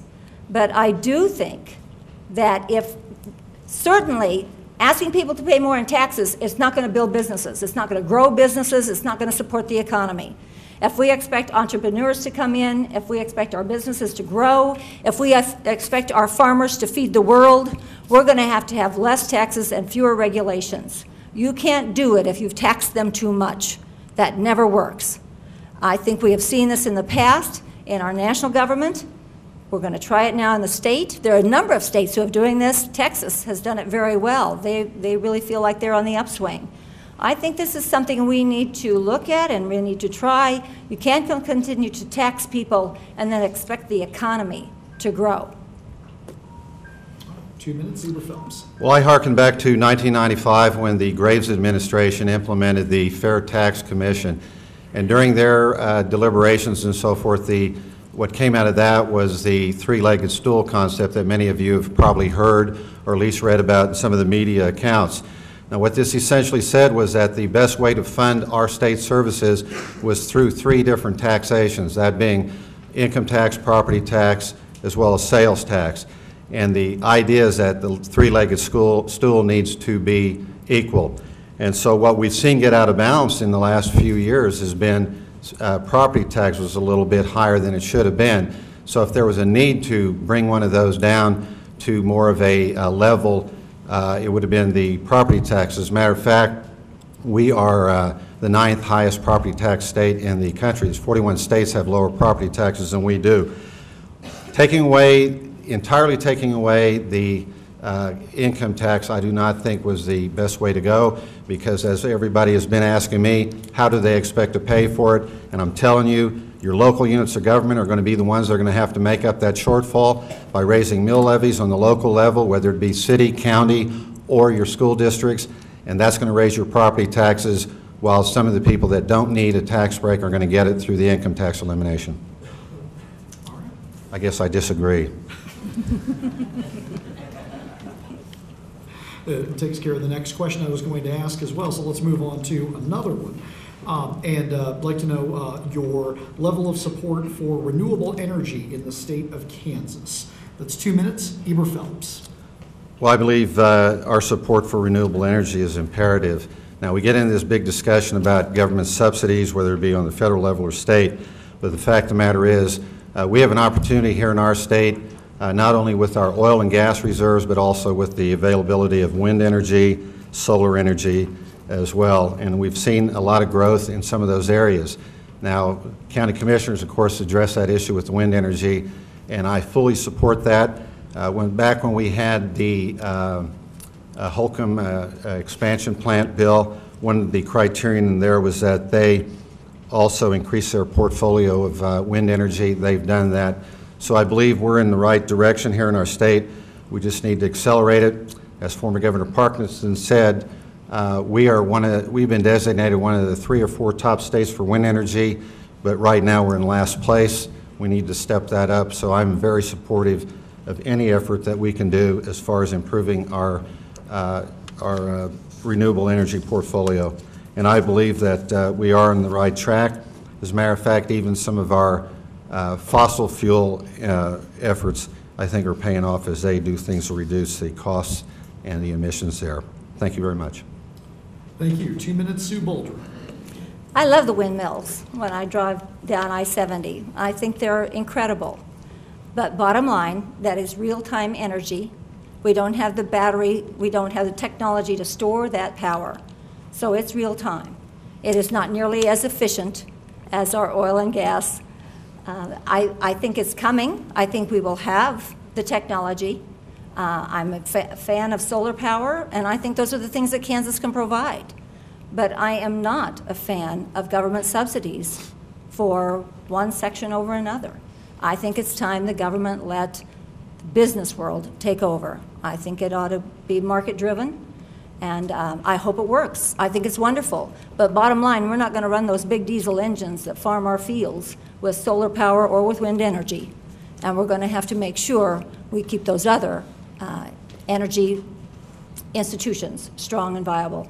And Kansas can do it. That's who we are. We're farmers and we are energy. That's what we produce. We produce it for our state, we produce them for the nation, and eventually we will produce them for the world. All right, thank you. Another 2-minute question to Sue Boldra. We'll go back to the audience for this next question. A bit of a 2-part question, but interrelated issues. Did the stimulus contribute to the Kansas economy?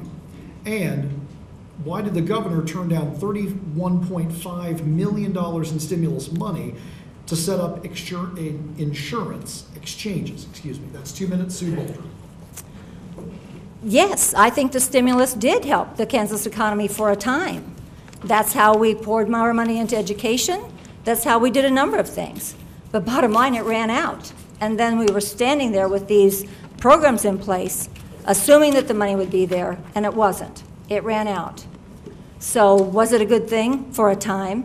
It perhaps made us a little more dependent on government services, on the federal government, and I'm a real strong proponent of states' rights. The governor turned back that money again because we do believe that that kind of health care for the country is not what Kansans need.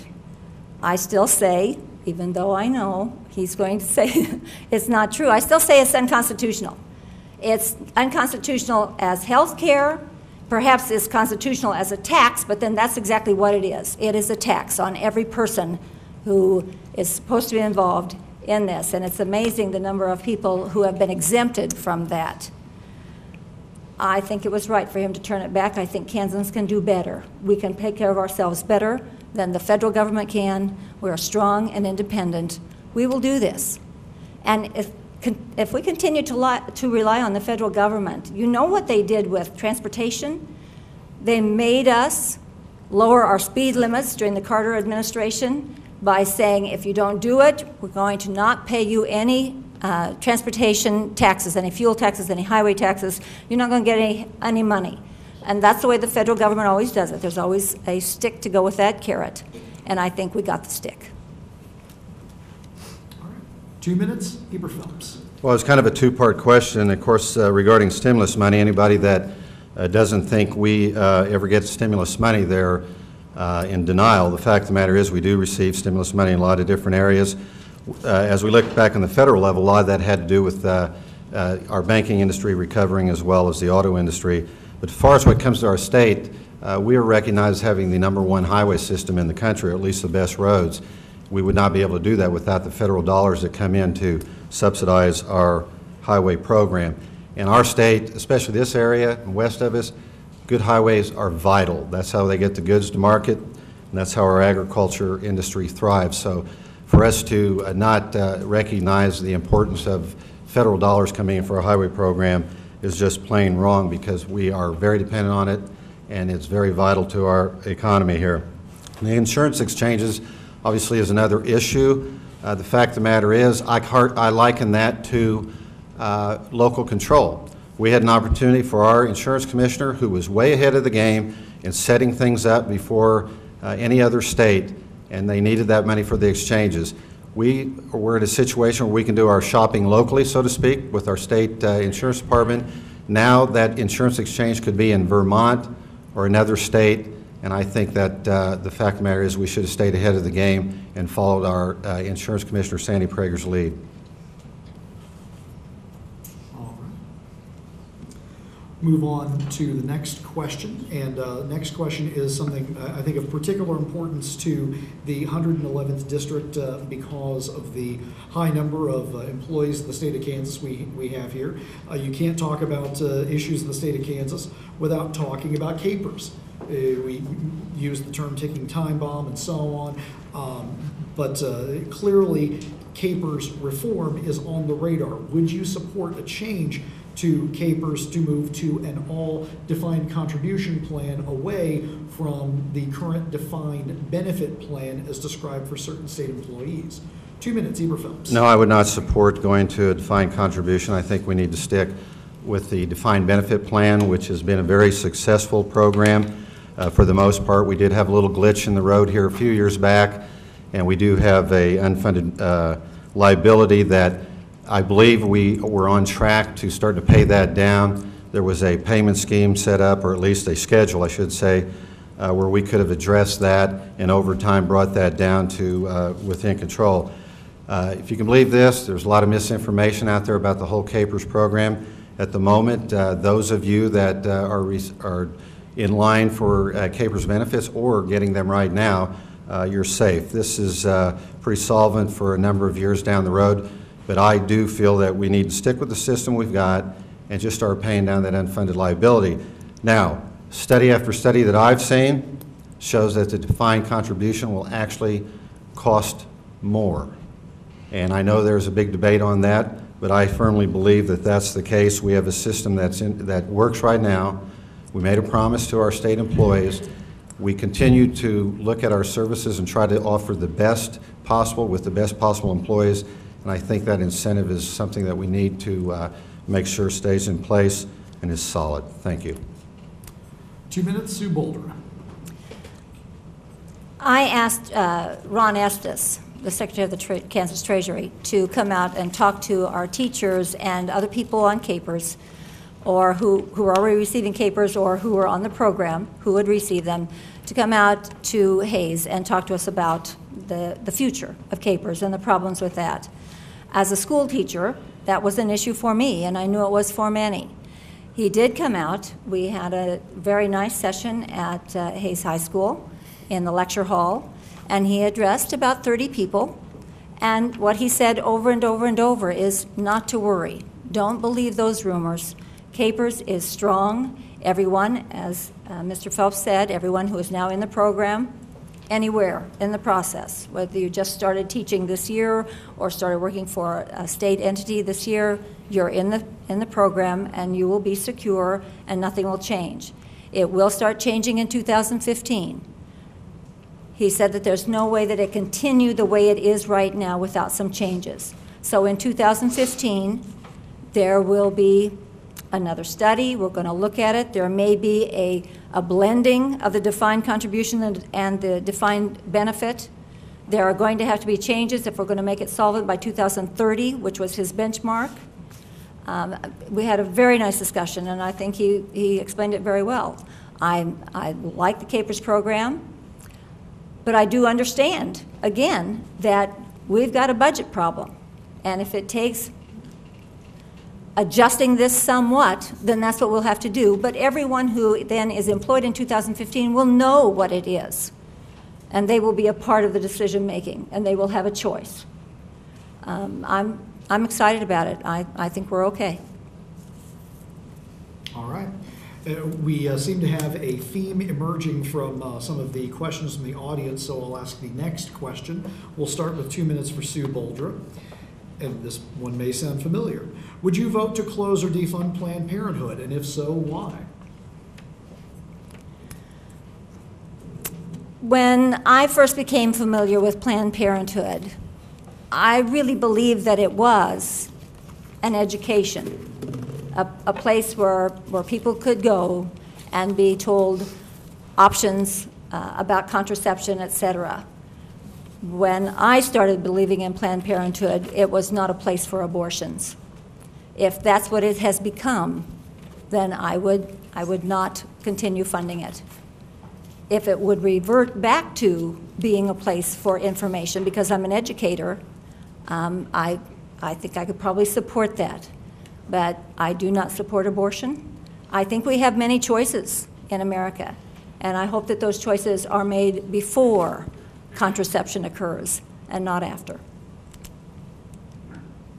2 minutes, Mr. Phelps.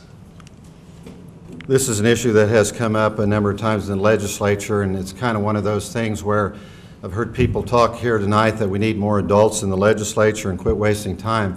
This is one of those issues that I think comes through all the time. And the fact of the matter is, it doesn't make any difference how I or any legislator votes on this. The state of Kansas simply serves as a pass-through agency for the funds from the federal government. If you want to address this issue, you have to address it through Congress. The fact is, the money comes through the state of Kansas. It's been challenged, and the court has ruled, the Supreme Court has ruled that the state of Kansas cannot shut the Planned Parenthood operations down. So, as I mentioned, it doesn't make any difference how I feel about it or anybody else. It's going to be there unless it gets changed on the federal level. What this constitutes as it comes through the legislature, I sometimes question the sincerity of the people that offer it up. It's kind of one of those deals that you call a gotcha vote. They bring it up in the committees. Most of the time it doesn't even get out of the committee. When it does, I don't even know if it's ever been to the House floor, but we hear about it every session. I, for one, do not know a lot about Planned Parenthood.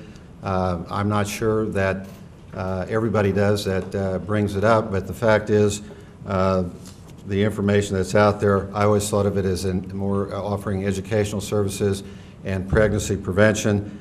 It just seems like in the last few years they talk about abortion clinics being held in Planned Parenthood facilities, and I'm not aware of it.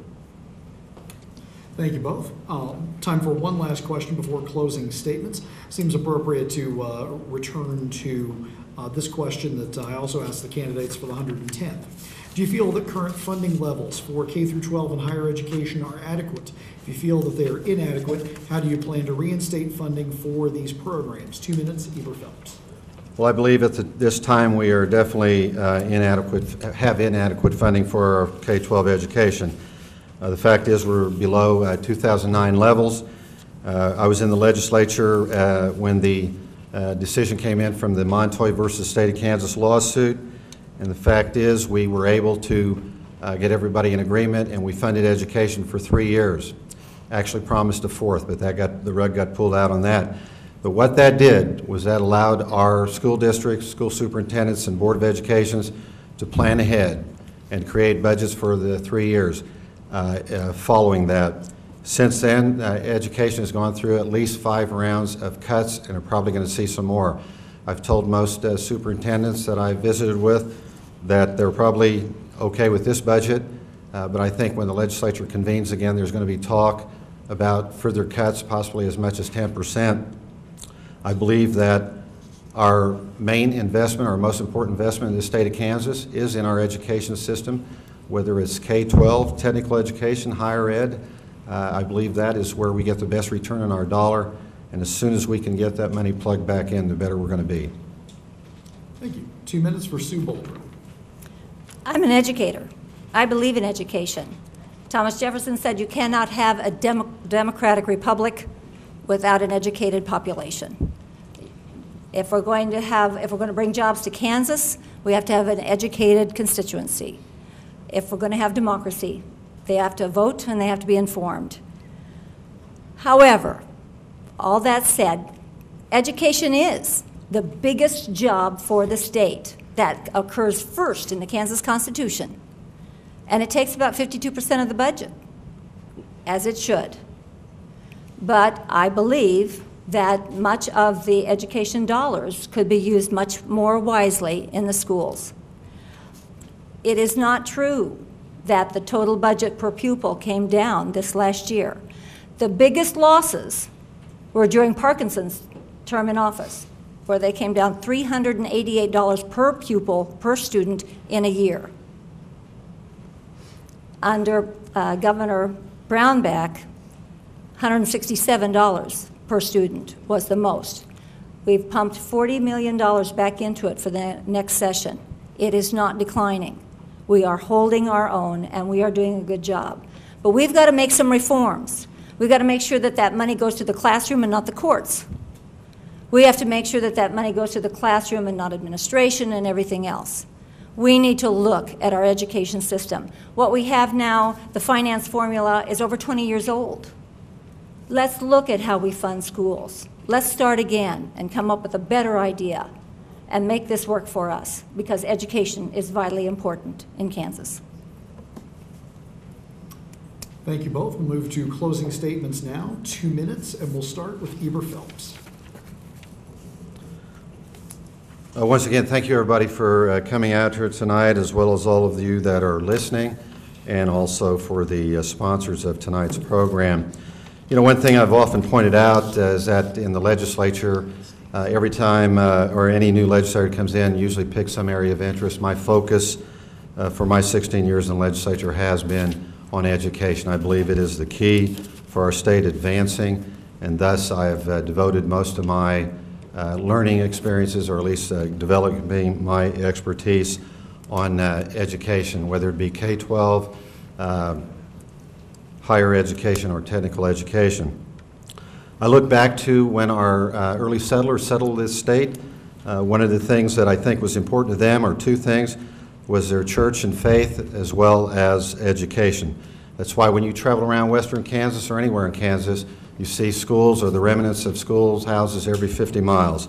And that showed how important they thought it was. Likewise, they had the foresight to develop the land-grant universities, which now puts us on a playing field, or at least competitive with the world market in a lot of different areas, as we see things coming up, such as the bioscience facility in Manhattan and the Cancer Research Center at KU. So I think we're on the right track in those areas, but I do believe that I'd like to see more effort in our education funding. I'd also like to point out to everybody that my opponent and I had a debate that was taped back on August 17th. It's played twice on television. It'll be on again November 4th at 3 p.m., and I urge you all to watch. Thank you. 2-minute close, Sue Boldra. Thank you all for the opportunity. The American Democracy Project, Center for Civic Education, student government, the participants, and you for giving us an evening to become better informed. We need more traditional values in Topeka, and I want to be your representative to bring those values back. It is time for a kitchen table budget.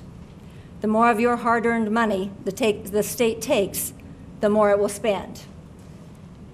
It's time that you decided how much money to give the state and how you'd like to see it spent. Governments take money, that's what they do.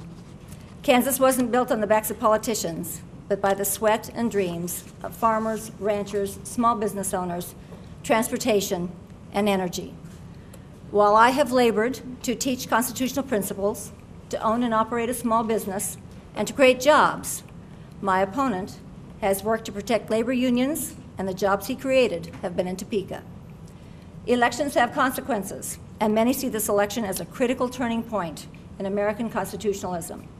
You have a clear choice in this election between the growth of jobs and the economy, or the growth of government. To operate the same as usual, or to look to a bold vision for Kansas. I will be ever mindful that I work for you. I will answer to you. I hope to earn your vote on November 6th and every day that I serve you in Topeka. But bottom line, as a government teacher, I urge you to vote. It is one of the greatest privileges of U.S. citizenship and a most important responsibility. I thank you for your time. Good evening, and God bless America.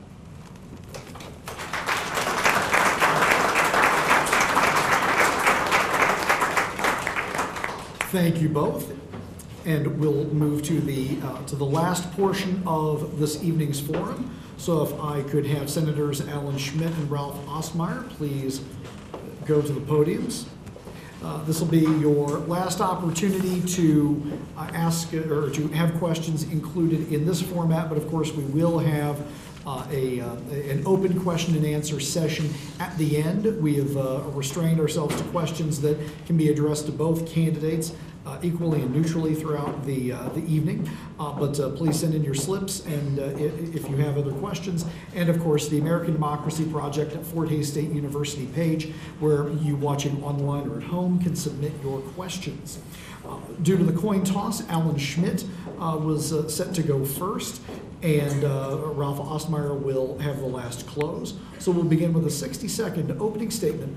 Alan Schmidt. Thank you, Dr. Rockaway, and thank you to all those groups who helped put this on tonight. My name is Alan Schmidt. I am the senator of the 36th District, which, by the way, includes Ellis County and part of Phelps County, so I am the re-elect senator for Ellis County here. I grew up in Ellis County on a third-generation dairy farm north of Hays. I went to college at KU, graduated from there, also from Fort Hays State University. And then when I was in the military, I was selected for the senior college in the Army, which is called the United States Army War College. I entered the Army, served 4 years, and then I returned to the dairy farm to go into business with my father and my dad. Spent 13 years there on the dairy farm, owning and operating it, and then went back in the military during the Kosovo operation. In total, I served 32 years in the Army, came back to the farm in 2010, and that's when I came into the Senate, replacing Senator Janice Lee. I have a wife, Ellen, and 9 children, and we live on the farm north of Hays. You're out of time. Sorry about that. And 60-second opening to Ralph Ostmeyer. Thank you, Dr. Rockaway and Hays community for sponsoring this. This gives me an opportunity to come into part of the district that I haven't had in my district. I have the 12 of the other counties. So my wife and I celebrated 50 years of marital bliss this year. High school sweetheart. We've been on the farm 50 years, molded on partnership with my son. I served 2 terms in the Senate, 2 terms in the House, 2 terms as county commissioner, 14 years school board, 33 years active member of the Kansas State High School Activities Association, chaired National Resources, and I'm on Ag Committee, federal and state, local government committee, and I serve on interim of Rules and Regs and Energy and Natural Resources. There'll be many important issues as we go on, and I'll just yield my time. Thank you. All right. Thank you both. We're in a unique situation with the 2 gentlemen at the podiums now because we have 2 incumbents, so 2 of you who have actually been in the chamber when many of these controversial decisions we've been talking about in the last 2 sessions have emerged. So let's start talking about education. Obviously, that's important for this county. Do you believe that education in Kansas receives enough funding? If not, where would the money come from, and how would you justify taking it from another sector of the budget that may need it just as much? We start with Alan Schmidt, 2 minutes. Well, when we talk about education, whether it be K-12 education, early education, or even education beyond higher education, that is an investment in our future. So we can't just talk about dollars to it. We have to talk about effectiveness of the education and how it turns back into our own economy and our own society, our culture here in Kansas. Over the last several years, there have been some cuts, and last year we did put $40 million back into K-12 education, and I'm proud to say that I was part of that. Now, people say, well, we're spending too much money on K-12 education. You need to take a look at the cost escalation in education, particularly out here in rural Kansas. When we take a look at the transportation costs, the cost of low enrollment to keeping our facilities up, those are rising costs, and they're rising very rapidly. We need to make sure that we cover those. We don't want to spend money when it's inefficient, but we want to spend money to cover the education of our children, the proper education. In my district currently, in the 36th district, is Larned State Hospital. There's 99 to 102 children, youth, that are in the detention center. And when I went down there, been down a number of times because it's very interesting to me, why are these youth in this detention center? And I asked the principal, what's the difference? Where are they in their educational level? And he told me that nobody in that whole school, it is a school inside the detention center, is up to grade level. In fact, on an average, they're down 4 grades below where they should be. That speaks a lot for education. We are 16th in the nation for high school graduation, and we're fairly high in other areas when you look across the board in education. We have to maintain that. We have to be efficient, we have to be effective, and we have to fund it properly. And I depend on my teachers, my superintendent, and the principals to tell us when that is. We need to keep on time, and so I need to stop you there. We need to move to Senator Ostmeyer. 2 minutes for you. Thank you.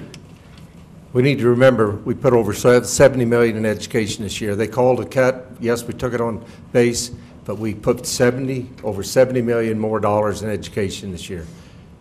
We are putting plenty of money into education. We're not getting it to the classroom. We can't be a state that's constantly building new buildings and helping building buildings. I set out in rural America. I go out to Grinnell High School. It's got 1930s wrote on the building. They fix the doors, they fix the windows, and they're tickled to death with that building. They just want kids, and they want money to pay their teachers. They want to keep their school open. Our schools are our business drivers in each community of our small communities. There was mentioned tonight many of the small schools as you drive around a district. I officiated for 35 years. I've seen the schools close. I look at Coach Hooper sitting there, coaching at Bogue. It's no longer there. I can go to McCracken, where I worked there. There's no school. You can go to Utica. I mean, you can just start going around the horn. This is nothing new. In 1961, when I graduated, my folks sat around the table and talked about declining enrollments in schools closing. It wasn't too long after that that we had the massive consolidation. Needed to have it. Would I vote for that in the state of Kansas? No. I think they handled it wrong. I think the local boards, I have faith in my local people, superintendents, to handle this. When you run out of money, the decision will be easy to be made. But until that comes, but we're getting, it bothers me when teachers haven't had a raise for 3 to 4 years, and yet we're building new buildings somewhere. And those same teachers are complaining about they haven't gotten a salary while we're building new buildings. I think the governor has a plan to do away or cut the bonding match down. That's part of it. I go back to 12 years ago when I got into the legislature. We've added so many things to the name of education, and we're not getting it to the classroom, and we need to do that. I have 3 of my children teach, and I have to cut you daughter. off as well. Sorry. But we'll give you another 2 minutes. It's your turn for the first response to this next question that we'll take from the audience. So 2 minutes for Ralph Ostmeyer for the question, was it wise for Kansas to turn down the federal money available to prepare for the healthcare exchanges? Did you support Kansas turning down that money? Yes, it did. I would hope that we have an election this year that will give us an opportunity to repeal this. When you talk about controlling 1/7 of the economy, I'm not so sure we ought to be going there. When we talk about we're wanting to have 10 million people and we want to penalize 30 million people to make sure somebody has the correct amount of health care. I go back to when I grew up, and my first decision when my folks and I talked about getting married, it says health insurance, the first thing you better be, that has to be your first item in your budget. It may have to make it a priority. I think over the years we haven't gotten to make it a priority. So, you know, I got concerned as who's going to pay for it. Health care at the direction we're going right now, is there so many things in there. 2 of the things in there is Planned Parenthood funding and abortion. I do not support that. I'd like to see that cut out. That was supposed to have been cut out of. That was negotiated as part of the deal when we had it, to cut that out of there. And supposedly the legislator from Nebraska got lied to. But there's things like that in there. I've supported repealing this. I think there's better ways of doing it. If we don't get back, if we don't change the administration, you got to change the houses. If we can't get control in the houses where we can repeal it and turn it back, then the state of Kansas, we've got to sit back. We're going to have to figure something out and work with something. But I can see us arguing with a lot of the stipulations in that program. Thank you. Senator Schmidt, 2 minutes. One of the committees I'm on is the Financial Institutions and Insurance Committee, so we had some hearings related to this. This is called the Early Innovator Grant, which would have been the precursor to setting up what they call insurance exchanges at the state level. And an insurance exchange is much like a Travelocity. It allows you to go in and look as a business or as an individual at all the different plans that are laid out there. It also provides metrics, measures of success, that people could go in and figure out whether this is the right plan for them and put together parts of plans. So in that sense, I'm not sure that was a risk that was taken by the state to turn down that $31.5 million, because as we know in here, the Supreme Court said that the Affordable Care Act is constitutional, which means now it's coming back to us that either the feds will set up this insurance exchange or we will do some kind of partnership. And just last week there was a discussion on that with the insurance commissioner here. Not sure how that's going to go. Now, there are many things about the mandates in the Affordable Care Act that are not setting well with anybody, including me. I have 32 years of healthcare experience in the military, and in a way that's a different kind of healthcare than I was used to in the civilian market. But the military is moving towards a system where there is more preventive health care and also less procedures and incentives for the outcomes to the doctors, incentives for health outcomes.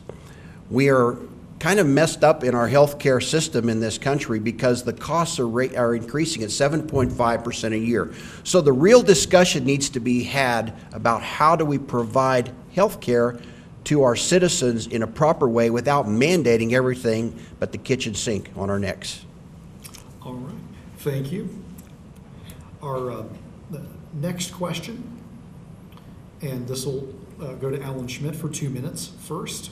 With the population of rural Kansas dropping, what are your plans to bring jobs to Northwest Kansas? Well, that's a good question, because that's one of the main motivations that I decided to run for this office. Many of you probably don't know this, but when I returned from the military in 2010, I retired as a colonel. I left the Army Medical Service Corps. My wife and I stayed in Tampa, Florida for another year to put one of our daughters, one of our 9 children, to finish high school. And then we thought about where do we want to go? Where do we want to settle? Well, it became very obvious, and my wife's from Michigan, mind you, but we'd lived on the dairy farm, as I said, for 13 years. We said we want to go back. We want to go back to rural Kansas. We want to go back to the family farm, 3rd generation. There's a real investment when you come back here in a lifestyle that many people in the cities don't understand. Rural life has something very special that not only adds to the economy, but adds to the culture. And so what do we do when we have a situation out here with 14 counties in the 40th district and 13 of those counties have lost population for 2 decades? What do we do? Well, the only thing we can do is increase the number of people coming back by improving business opportunities.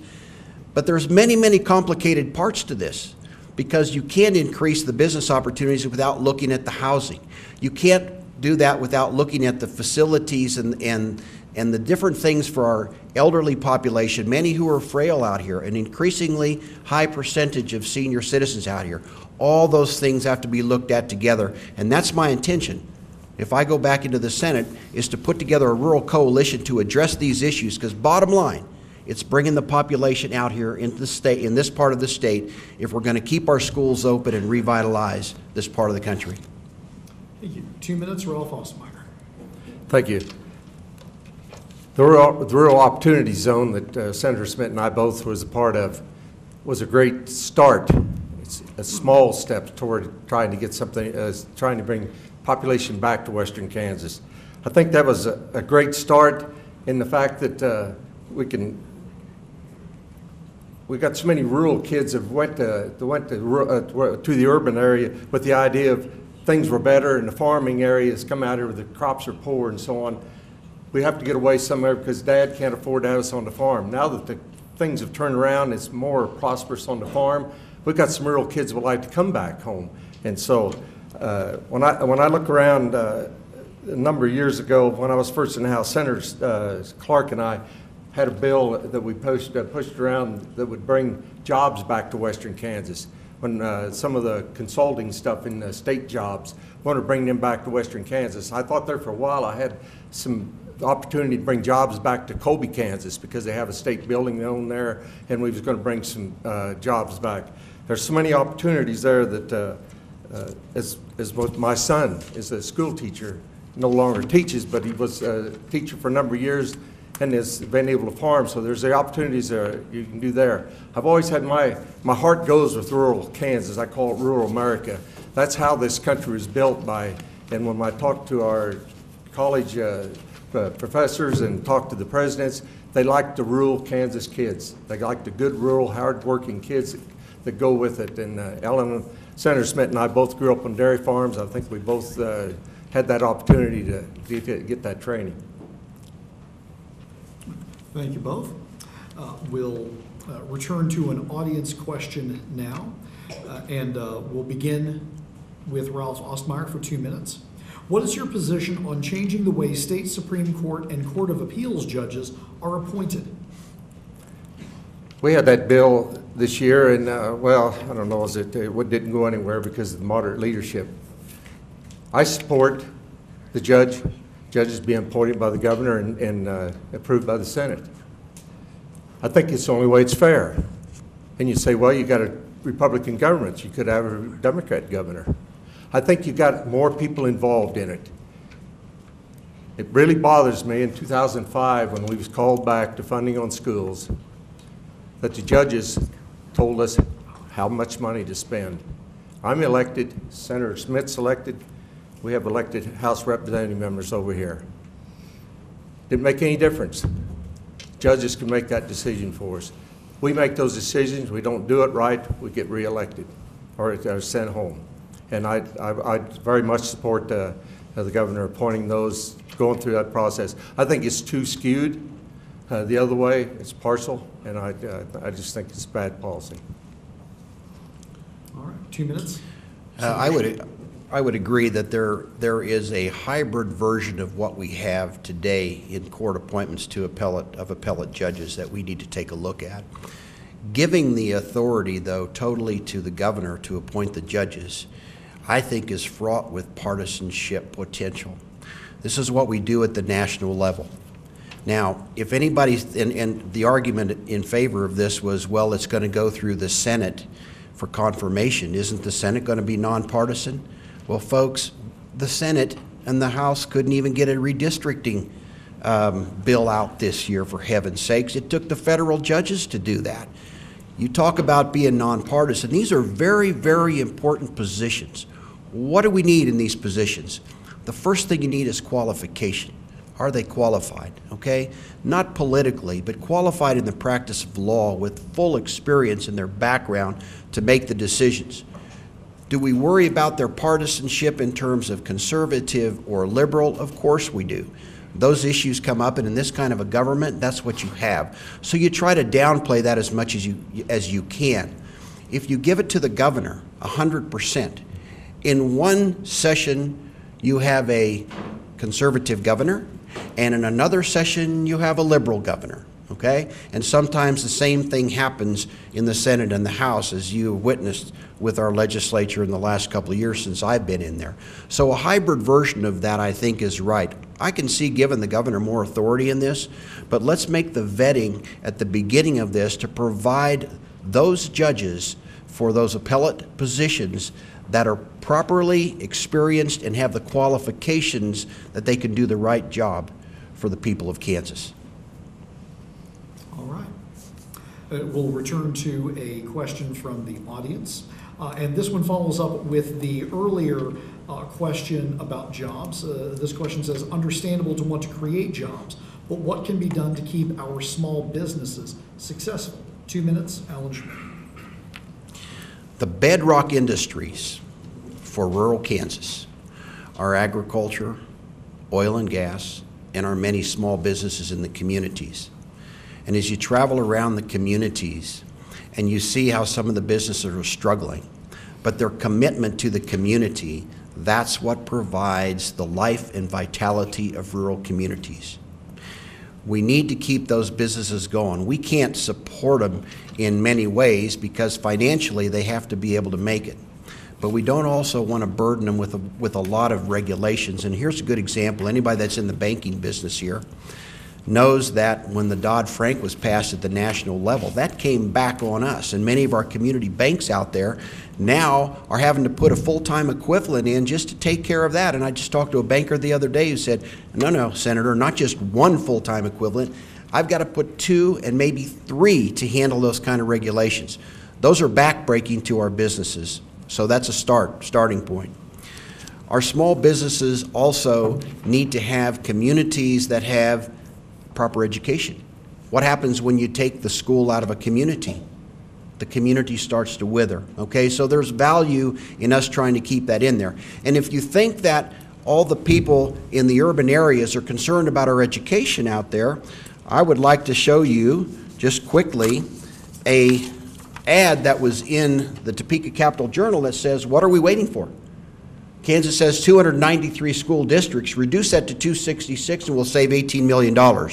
By the way, $18 million is 1 penny on the gas tax in Kansas. Reduced to 152 school district would save us $138 million. Where do we think those school districts and those schools are going to close? It'll be out here. It'll be with us in rural Kansas, and we can't afford that because that's part of our businesses. And you're out of time, so I need to move to Ralph Ostmeyer, 2 minutes. We have a governor that's very pro-business. He run on the idea that we need to be pro-business, we need to grow business, we need to grow private sector jobs. We can't concentrate on growing government, we have to grow private sector jobs.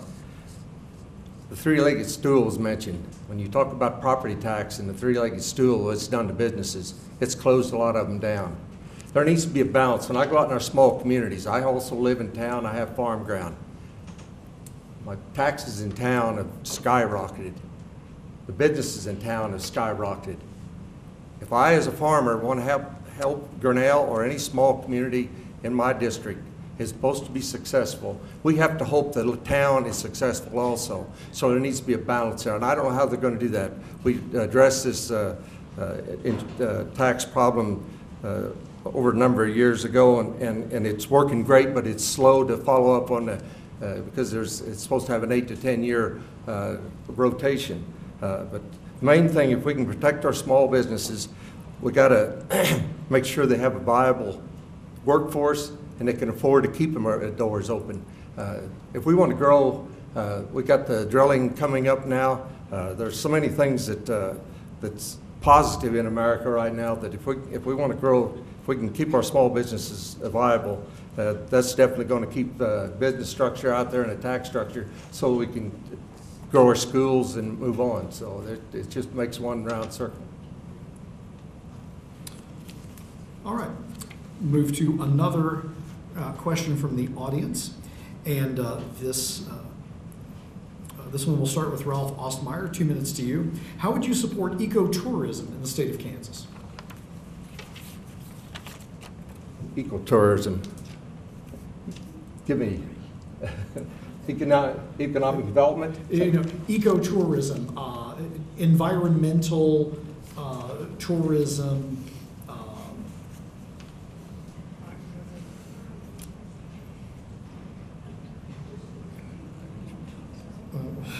Well, someone asked the question if someone could give us a bit of an explanation, perhaps, other than just environmental tourism.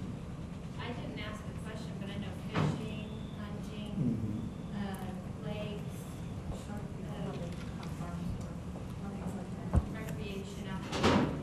recreation. You talk about recreation? Outdoor Economic development. Hunting, fishing, etc. Yeah. Okay, well, I don't know what Senator Schmidt said, economic development. I don't know.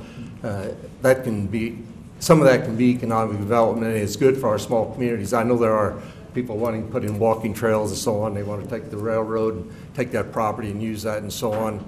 You know, there's grant monies out there. I don't know if that's a big issue out in my area.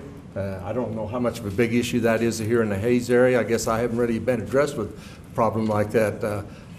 You know, anything that'll help our communities be viable, and you know, when we're talking about exercise, obesity, and so on, you know, if that can help and it's reasonable to work with, I'll let Senator Schmidt address that. He might have more of a grasp where he lives in the Hayes area. I guess I haven't heard that out home. Well, if I'm on the right wavelength here, I'll take a shot at this, Professor. I think we're talking about developing those areas that bring people into the state as tourists. And I think that we are very, very high on the list in Kansas in terms of fishing, in terms of hunting, even some of our parks, even some of our lakes. Who doesn't enjoy a Kansas sunset? The arts that are in many of our communities. Hayes is a great example of that. Lucas is a great example of that. Norton is a great example of that. I know because I've been out in those areas, and I know that they've drawn people out of state. Those are all parts of the things that draw people into Kansas besides just being a relative. I think many people think, well, you go back to Kansas because you visit Grandpa and Grandma, right? Well, I think that we offer a lot more than that, and I know people who come back here to hunt and to fish and to do other things in Kansas, partly because of the lifestyle that we have, particularly in our rural areas. How would we promote that? Well, I think advertising is a very important part of that. We promote it through advertising what we have. We promote it through many private industries are starting to stand up in Kansas around hunting and fishing and guiding and those kind of things. So those things we should be pushing forward. I think rural opportunity zones, as Senator Ostmeyer said, brings people back into the state with some incentives, and that allows us to do some other things with those industries that are related to tourism, parks, recreation. All right. Thank you both. I think that's a good sign that I should stop asking questions, and conveniently enough, it's about time for our close. So we start with a 2-minute closing statement. Senator Alan Schmidt. Well, thank you for this opportunity. You know, before you stand up here, you think, wow, this is going to be long, but when you're up here, it goes pretty fast because you can't really say all the things that you want to say. There's not enough time. There is so much value out here in living this kind of a life in rural Kansas, and when Ellen and I decided to come back, we said we want to come back to develop a gathering place for our own family. I said we had 9 children. Well, we have 6 grandchildren. Actually, we have 1 on the way, so it's 5 and a half right now. But you know, that's a person to me. So, you know, bringing our own family back into Kansas is very important. When I was in the dairy business, I said 13 years I ran and operated with my father and my brother a family dairy farm. When I was in, I was very, very concerned about the dairy industry and the farm families across America, and I got involved in a movement nationally to try to promote the farm families. It turned into a friend of mine here in Ellis County. We stood up what's called the Kansas Dairy Association. At one time, we had almost 1,000 dairy farm families working together to promote dairy in Kansas. Well, unfortunately, when I left and the Army got me back in 1994, and I left, there were 17 dairies in Kansas, and now there are 2 dairies left. So we've seen the demise of many of these things. But the transition that we've seen take place in Kansas, particularly in our small communities of losing population, does not have to continue. We need to think strategically. We need to plan 10, 15, 25 years out to see what type of policies we can put in to strengthen our own culture and our own communities out here. I think that's what I was trained for in the military, because those type of things we did. We planned ahead. We looked far out to see what we could do to impact the future. The same thing needs to be done here, and that's what I intend to do if I go back. Thank you. Thank you very much. Thank you. 2 minutes, Senator Ralph Ostmeyer. Again, with Dr. Chapter, I want to thank you and the Hayes community for giving us this opportunity to come out for you tonight, help you get to know us a little better. The past 12 years has been a humbling experience for me to serve first in the House and in the Senate, and a great experience of when if I never go back another day, I can always look back and think of the things that I've been able to accomplish and been able to do for the people of Kansas, and have such enjoyment doing it, and meet so many great people along the way. I think sometimes we get we talked about are we old enough, or should we be doing our jobs or not? I'm excited about going back to Kansas this year if I can go back. There's not going to be any of that partisan bickering and so on. We've got a good majority where we're going to be able to change to control the Senate. The past 8 years, I've had 32 Republicans in that chamber, and we cannot take care of business. It's been such a split. This year, we're going to have a majority of conservatives. I think there's some great things going to come out of there, and I feel extremely excited that the governor has a good road plan. We need to stick to it, and as I say, many important issues are going to pass this next elections. My focus will continue to be holding the line on taxes and controlling spending. We've finally achieved the goal of a rainy day fund for our great state. It will be more important than ever to foster bipartisan relationships that can work together to continue to fund our schools, transportation, and services to the elderly and disabled, especially our veterans. I've enjoyed serving the past 12 years. Thank you. And that concludes the formal portion of the evening.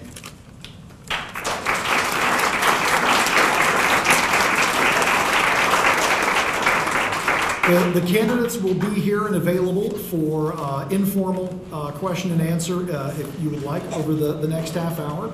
But I would be remiss if I did not thank the Hayes Chamber of Commerce and the great leadership of Tammy Wellbrock, who has organized this event, Kyle Calvin and the Student Government Association, Ann Dries, Jennifer Hagan, Kelly Knuckles, the entire staff of the American Democracy Project, my home department of political science and our chair, Dr. Shayla Mills, the students, and all of you who have come here, as well as these candidates. This is the most important thing that we can do, is participate in our democracy, and clearly it is in a very, very strong place here in Ellis County and northwestern Kansas, so you all deserve a round of applause for being the active, committed, and passionate citizens that you are. Thank you again for coming, and there is, if you would like to continue with these activities, tomorrow night, 8 p.m. in the Cody Commons basement area of this Memorial Union. There's going to be an interactive debate watch party for the pivotal second presidential debate. So 8 p.m., please be here. And starting 6 p.m. on Wednesday night at the Robbins Center, we're having a mock presidential debate among students in the Political Science 403 presidency class. So 2 other great opportunities for you to be involved. Thanks again, and have a very good night.